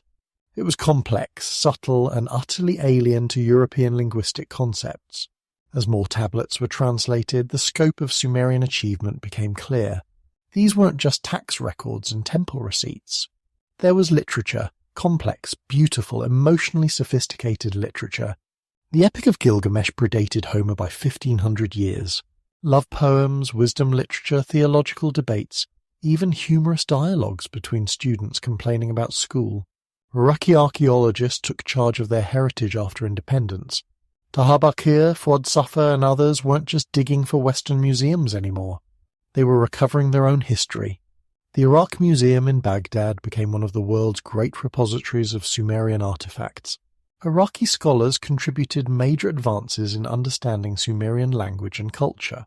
The pace of discovery accelerated with new technology. Aerial photography revealed ancient canal systems invisible from the ground. Magnetometry detected buried buildings without digging. Satellite imagery showed entire cities hidden beneath the sand. Southern Iraq was one vast archaeological site, thousands of unexcavated tells waiting for investigation, but politics kept interfering. The Iran-Iraq War in the 90s stopped excavations. The Gulf War in 1991 damaged sites and disrupted research. The 2003 invasion of Iraq was catastrophic. The Iraq Museum was looted while American troops stood by. 15,000 artifacts vanished in 3 days, including some of the earliest written tablets. Sites were bulldozed to build military bases. Looters with backhoes destroyed archaeological contexts that had survived 5 millennia.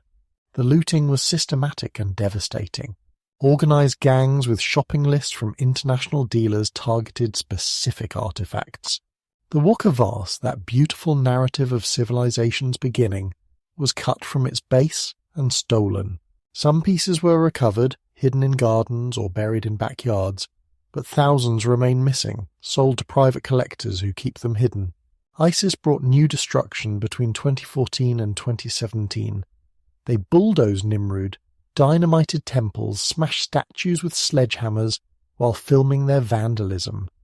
But they also looted extensively, selling artifacts to fund their operations. The same international antiquities market that bought looted pieces from the Iraq Museum now bought blood antiquities from ISIS. Digital preservation became urgent. The Cuneiform Digital Library Initiative started scanning tablets, creating 3D models that scholars worldwide could study. Museums photographed collections in case originals were destroyed. Iraqi scholars, working in dangerous conditions, documented sites before they were looted or demolished. Modern technology revealed surprises. CT scans of cuneiform tablets found smaller tablets hidden inside hollow ones. Secret messages within messages. Chemical analysis of pottery revealed trade networks spanning from India to Egypt. DNA analysis of ancient skeletons showed population movements and disease patterns. Underwater archaeology found submerged cities in the Persian Gulf flooded when sea levels rose. These might be the source of flood myths, actual cities drowned by rising waters. Ground-penetrating radar revealed that tells were larger than surface remains suggested.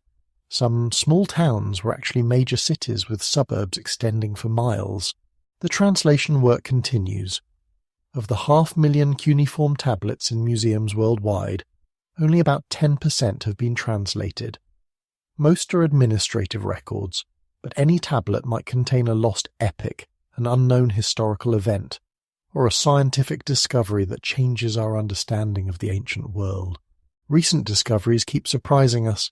In 2015, a tablet revealed a previously unknown verse of the Epic of Gilgamesh. In 2017, archaeologists found evidence that Sumerians were distilling alcohol, not just fermenting it. In 2019, analysis of ancient beer residue let scientists recreate actual Sumerian beer recipes, which a modern brewery promptly marketed.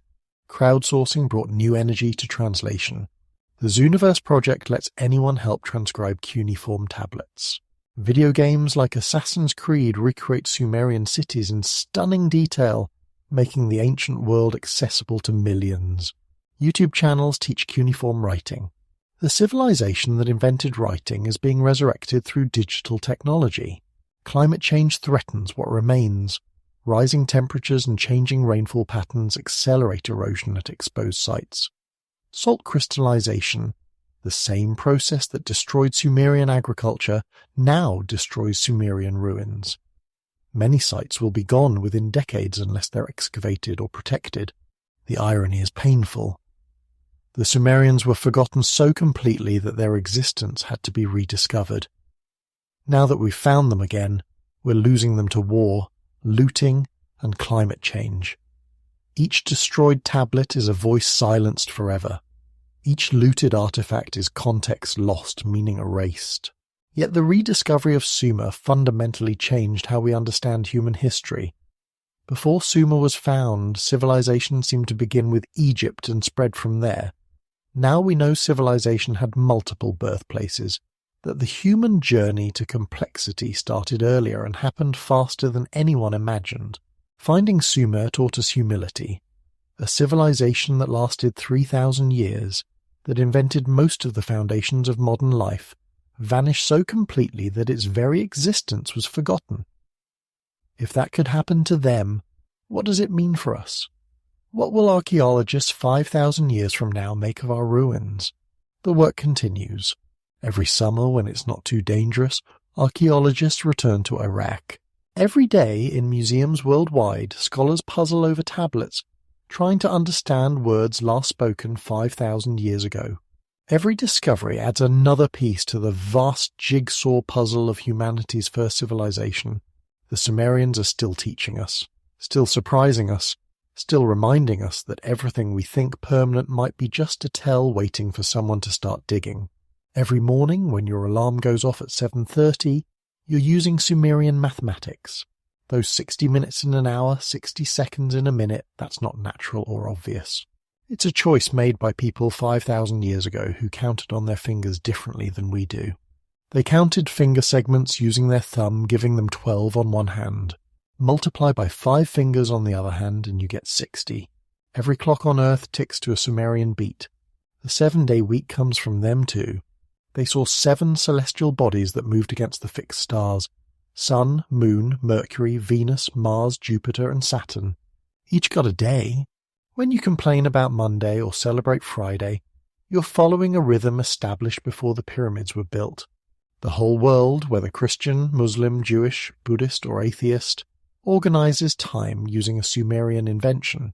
Walk into any courtroom and you're seeing Sumerian innovations everywhere. The idea that law should be written down, not just remembered.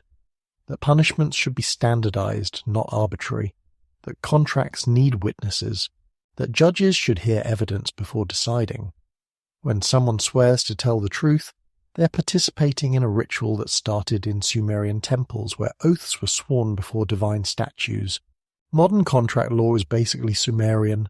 Offer, acceptance, consideration. These concepts appear in tablets from 2500 BCE. The Sumerians invented the corporation, groups of merchants pooling resources for trading ventures. They created bankruptcy law, allowing debtors to discharge obligations under certain conditions. They even had something like class action lawsuits, where groups could bring collective complaints against officials. The biblical flood story that billions know comes straight from Sumerian mythology. The Epic of Gilgamesh, written centuries before Genesis, tells of Utnapishtim building an ark to survive a divine flood. The dimensions are different, the details vary, but the core story, divine warning, boat full of animals, dove and raven sent to find land, boat landing on mountain, it's all there. The Sumerians gave us our foundational myths. The Garden of Eden echoes Sumerian paradise myths. The Tree of Life appears on Sumerian seals. The serpent as a symbol of both wisdom and danger comes from their mythology. The idea of humans created from clay to serve gods, pure Sumerian theology. Even the geography matches. Eden's 4 rivers include the Tigris and Euphrates, Sumer's lifelines. Modern urban planning follows templates created in Uruk and Ur. Specialized districts for different activities, public spaces for gathering, infrastructure for water and waste, traffic flow management, mixed-use development with shops below and residences above.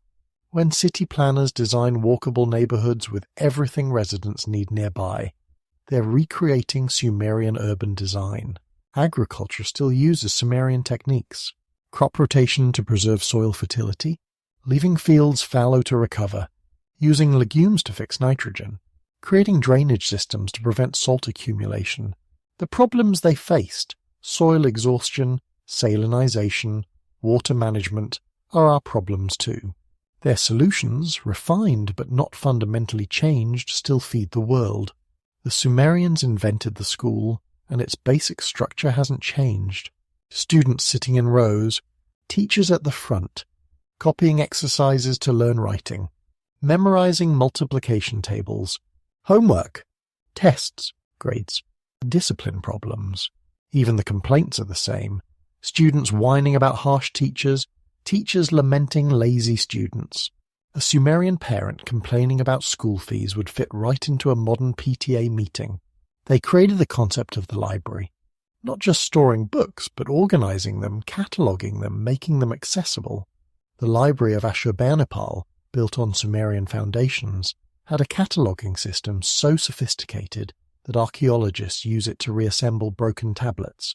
Subject classifications, cross-references, even see also notes, all Sumerian innovations. Literature follows patterns they established. The hero's journey that Joseph Campbell identified in world mythology, Gilgamesh did it first. The wise mentor, the dangerous quest, the temptation, the return home changed. It's all in tablets from 2100 BCE. Every action movie where the hero seeks immortality or struggles with their mortality is retelling Gilgamesh's story. They invented genres we still use. Historical chronicles that mix fact with propaganda, check any political memoir. Wisdom literature dispensing practical advice. Every self-help book descends from the instructions of Shurapak. Love poetry comparing lovers to natural beauty. Sumerian scribes were writing, "Your eyes are like stars," before the Greeks learned to write. The Sumerians created the first advertisements. Shop signs with pictures for illiterate customers. Cylinder seals that were basically brand logos. Quality marks on pottery. Even celebrity endorsements. Beer from the brewery that supplies the Temple of Inanna. Modern marketing just added psychology to Sumerian techniques. Banking is fundamentally Sumerian. Deposits, withdrawals, loans, interest, letters of credit. All invented in Sumerian temples. The concept of the temple as a safe place to store wealth evolved into banks housed in classical buildings trying to look temple-like. When the Federal Reserve sets interest rates, they're using a tool invented by Sumerian priests. International trade agreements follow Sumerian models. Standardized weights and measures for fair exchange. Quality guarantees. Dispute resolution mechanisms. Trade treaties between cities. The World Trade Organization is essentially enforcing principles established in agreements between Ur and Dilmun around 2500 BCE. Even our entertainment has Sumerian roots. Board games like backgammon descend from the royal game of Ur. Dice were invented for Sumerian games, the same six-sided cubes we use today. Professional musicians performing at festivals. Spectator sports with fans cheering teams. The human need for organized fun hasn't changed, just the technology. The zodiac we check in newspapers comes from Sumerian star watching. Taurus, Leo, Scorpio, these are their constellations, their imagination imposed on random star patterns. When someone blames Mercury retrograde for their problems, they're using Sumerian astronomical observations filtered through Greek and Arab interpretations. Modern beer owes everything to Sumerian brewers. They discovered controlled fermentation, the importance of temperature, the use of different grains for different flavors.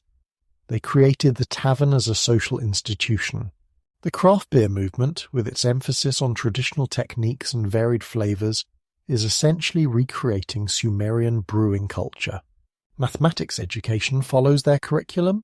Start with counting, move to addition and subtraction, then multiplication and division, then fractions, then geometry, then algebra.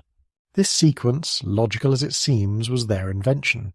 The word problem students hate. If a worker receives 3 shekels for 5 days' work, comes straight from Sumerian school tablets. The Sumerians invented the signature. Before cylinder seals, agreements were just words.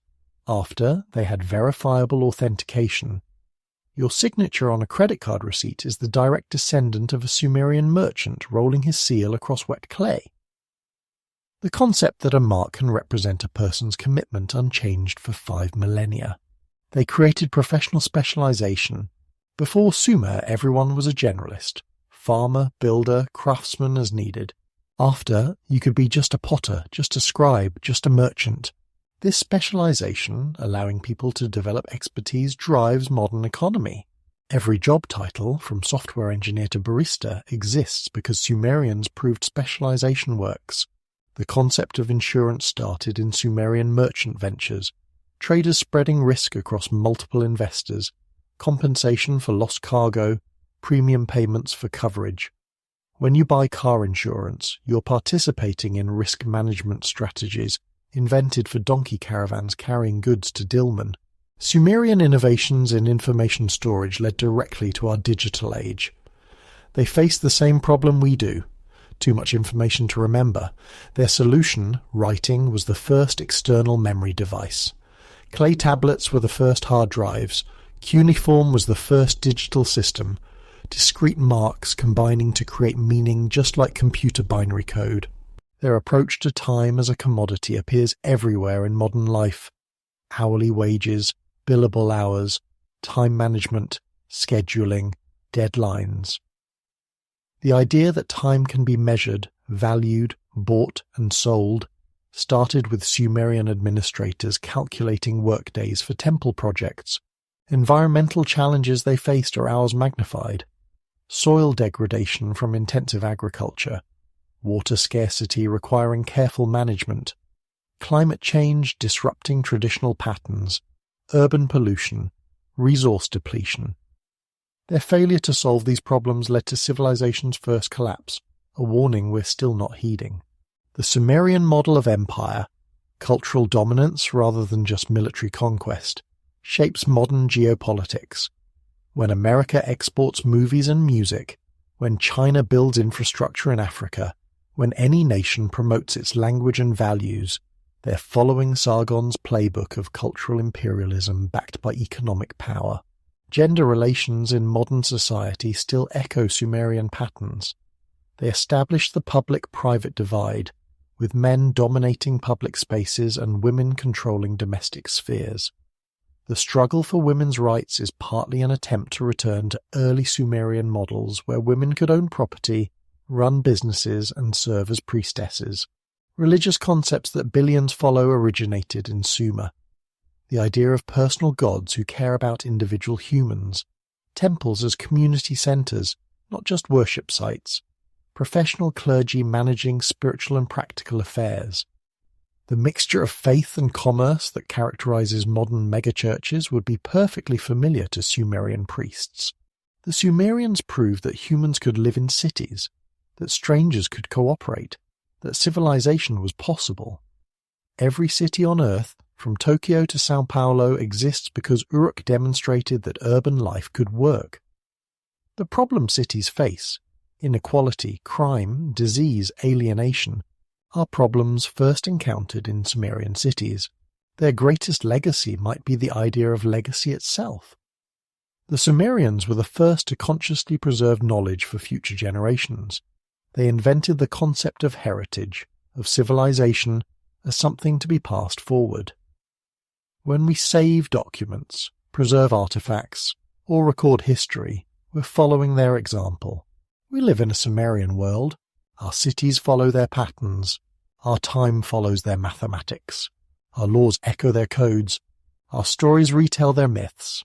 Our problems mirror their challenges. 5,000 years later, we're still working out implications of innovations they made in mud brick cities beside unpredictable rivers. The Sumerians didn't just invent civilization. They invented the template for civilization that humanity has followed ever since. The speed at which Sumer developed should terrify us. In just 800 years, humans went from living in small farming villages to building cities of 50,000 people. 800 years! That's like going from Charlemagne's Europe to today's New York City. The acceleration was so intense that the Sumerians themselves seemed stunned by it.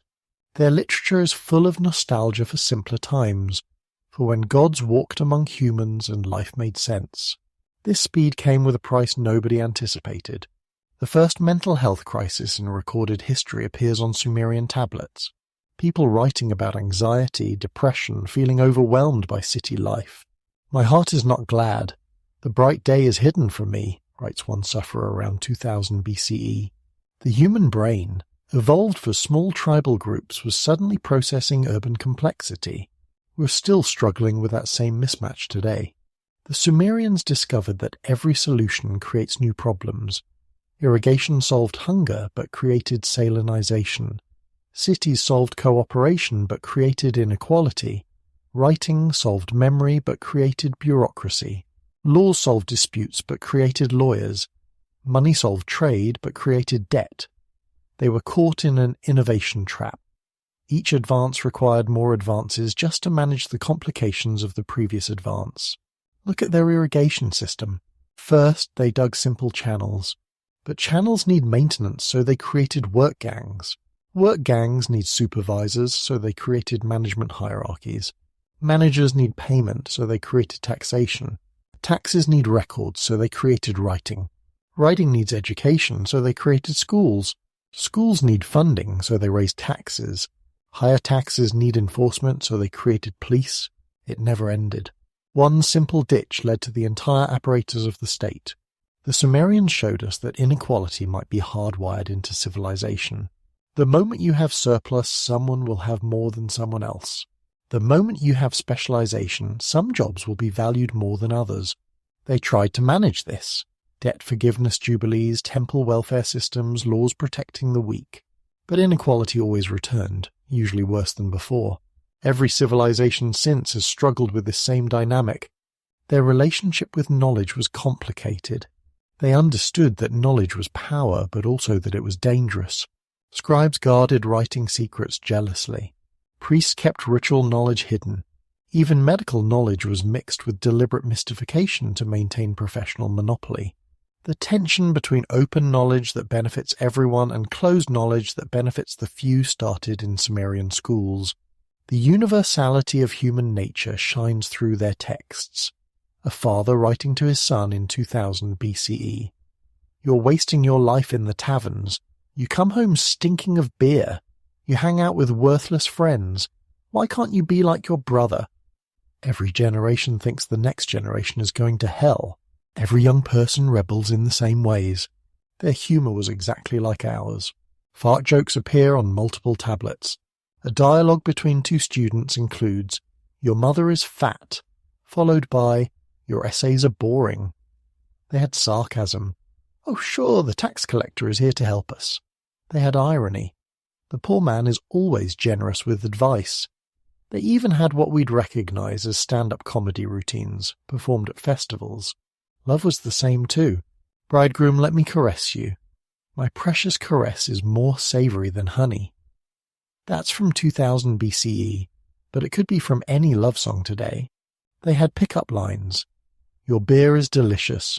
Your conversation even better." They had break-up poems. "You promised me your heart, but gave it to another." The technology changes, but the human heart remains constant. The Sumerians discovered that civilization requires shared myths. Not lies, but stories that explain why society should exist, why people should cooperate, why sacrifices are worthwhile. Their myth was that humans were created to serve gods, that cities were divine institutions, that kingship descended from heaven. These weren't facts, but they were functional. They gave meaning to the grinding daily routine of urban life. When those myths failed, civilization wobbled. The late Sumerian texts show increasing skepticism. The gods are silent. The temples are businesses. The priests are merchants. Sound familiar? Every civilization faces this crisis when its founding myths stop working but hasn't found new ones yet. We're living through our own version right now. The environmental lessons are stark. The Sumerians had every advantage: fertile soil, abundant water, innovative people. But they couldn't see the slow-motion catastrophe they were creating. Salt accumulation happened over centuries, too slow for any individual to perceive. Each generation adapted to slightly worse conditions, never realizing they were heading toward collapse. The parallel to our climate crisis is obvious and frightening. They showed us that technology isn't neutral. The plough increased food production, but also enabled population growth that required even more food production. Writing preserved knowledge, but also enabled surveillance and control. Money facilitated trade, but also created debt slavery. Every tool they invented could be used for good or evil, usually both simultaneously. The Sumerian experience with empire teaches uncomfortable truths. Empires aren't built by evil people twirling moustaches. Sargon probably believed he was bringing order to chaos, spreading civilization to barbarians. The conquered cities probably did benefit from standardized weights, measures, and laws. But empire also meant exploitation, cultural destruction, and eventual collapse. The colonized became the colonizers, perpetuating cycles of dominance. Their approach to death was refreshingly honest. No promises of paradise, no threats of hell, just acceptance that death comes to everyone and life should be lived fully. Days pass, years vanish, we walk like shadows on the earth. This clear-eyed view of mortality perhaps made them value life more. Their celebrations were intense, their pleasures immediate, their relationships urgent. The Sumerians proved that progress isn't inevitable or irreversible. They reached heights of culture and complexity, then lost it all. For 1,000 years after Sumer fell, nobody in Mesopotamia could build what they had built, write what they had written, or organize what they had organized. Progress can stop. Knowledge can be forgotten. Civilization can go backward. But they also showed that ideas can survive even when civilizations don't. Sumerian innovations persisted through every culture that followed. Their mathematics, their stories, their laws, their way of organizing society, all of it survived the death of their language and the forgetting of their names. They achieved a kind of immortality through intellectual DNA passed down through millennia. The question of whether civilization makes humans happier haunted them, and should haunt us. Were Sumerian farmers, working dawn to dusk to pay taxes to distant kings, happier than their hunter-gatherer ancestors?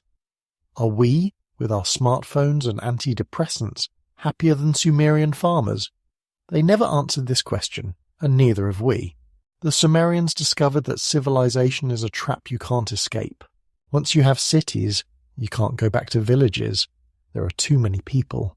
Once you have writing, you can't go back to pure memory. Too much depends on records. Once you have professional armies, you can't go back to citizen militias. Your neighbors have professional armies too. Each innovation locks you into needing that innovation forever. They showed us that human cooperation can achieve the impossible. 50,000 strangers living together peacefully most of the time. Massive temples built by coordinating thousands of workers. Canal systems stretching hundreds of miles. These achievements required trust, shared purpose, and delayed gratification on a scale never before attempted. The Sumerians proved humans could transcend their tribal instincts. But they also showed the limits of human wisdom. They could see problems coming. Soil degradation, political fragmentation, social inequality, but couldn't stop them. Their texts show they understood what was happening. The fields grow white with salt. The young men die in wars. The poor grow poorer while the rich grow richer. They saw it all, wrote about it, and still couldn't prevent their civilization's decline. The Sumerian legacy asks uncomfortable questions about our own trajectory. We're depleting soil, water, and climate stability just as they did. Our inequality is approaching their levels. Our politics are fragmenting like theirs. Our shared myths are failing. Are we just Sumerians with smartphones heading toward the same collapse but faster? Yet the Sumerians also offer hope. They proved humans could create something greater than themselves. They showed that ordinary people, faced with extraordinary challenges, could invent solutions that would echo through eternity. They demonstrated that even when civilizations die, their best ideas live on. Every problem we face, they faced first. Every solution we attempt builds on foundations they laid. In the end, the Sumerians gave us the gift of precedent. They went first into the unknown territory of civilization, mapping its possibilities and dangers. Their successes show us what humans can achieve. Their failures warn us what to avoid. Their persistence in human memory proves that what we build with dedication and wisdom can outlast empires, outlast languages, outlast even the forgetting of our names. That first tablet from 1843, the one Paul-Émile Botta found near Mosul, turned out to be a receipt. Just a simple receipt for barley delivered to a temple storehouse. 7 bushels of barley received from a farmer named Kushim, possibly the oldest human name we know. Not a king or a hero, just someone doing their job, making sure the barley got counted, the record got kept. Something so ordinary, so mundane, yet it represents the moment humans decided the future needed to know what happened today. The Sumerians called themselves the black-headed people. Nothing fancy, nothing chosen or special, just people with black hair living between 2 rivers, trying to make sense of floods and harvests, life and death. They had no idea they were inventing civilization. No conception that 5,000 years later, billions of humans would live by patterns they established in those mud-brick cities under the Mesopotamian sun. They couldn't have imagined that their 60-minute hours would measure time on Mars rovers, that their stories would be told in languages that didn't yet exist, in places they couldn't have dreamed of, that children in Tokyo and Toronto would learn about Gilgamesh, that brewers in Belgium would recreate their beer recipes, that lawyers in London would use principles from Ur-Nami's law code. Tonight, as you drift towards sleep, consider what an extraordinary gamble the Sumerians took. For hundreds of thousands of years, humans lived in small bands, everyone knowing everyone, sharing everything. The Sumerians bet that strangers could live together, that laws could replace kinship, that abstract symbols could capture thought. Every city skyline you've ever seen stands as proof they won that bet. But think too about what they lost. The intimacy of village life where every face was familiar, the simplicity of seasons determining work, the clarity of tradition guiding every decision. They traded all of that for the complexity, opportunity, and danger of urban civilization. We're still living with that trade-off, still trying to figure out if it was worth it. The Sumerians gave us more than inventions. They gave us the idea that humans could consciously improve their condition. Before them, change happened to people. Climate shifted, animals migrated, accidents occurred. After them, people made change happen, engineering rivers, breeding crops, building cities. They introduced the revolutionary concept that tomorrow didn't have to be like yesterday. In their schools, young scribes copied the same practice sentence thousands of times. He who would excel in the scribble school must rise with the dawn. But dawn meant something different to them. It meant possibility, the chance to create something new. Every sunrise was an opportunity to add another brick to the ziggurat, another line to a poem, another entry in the great ledger of civilization.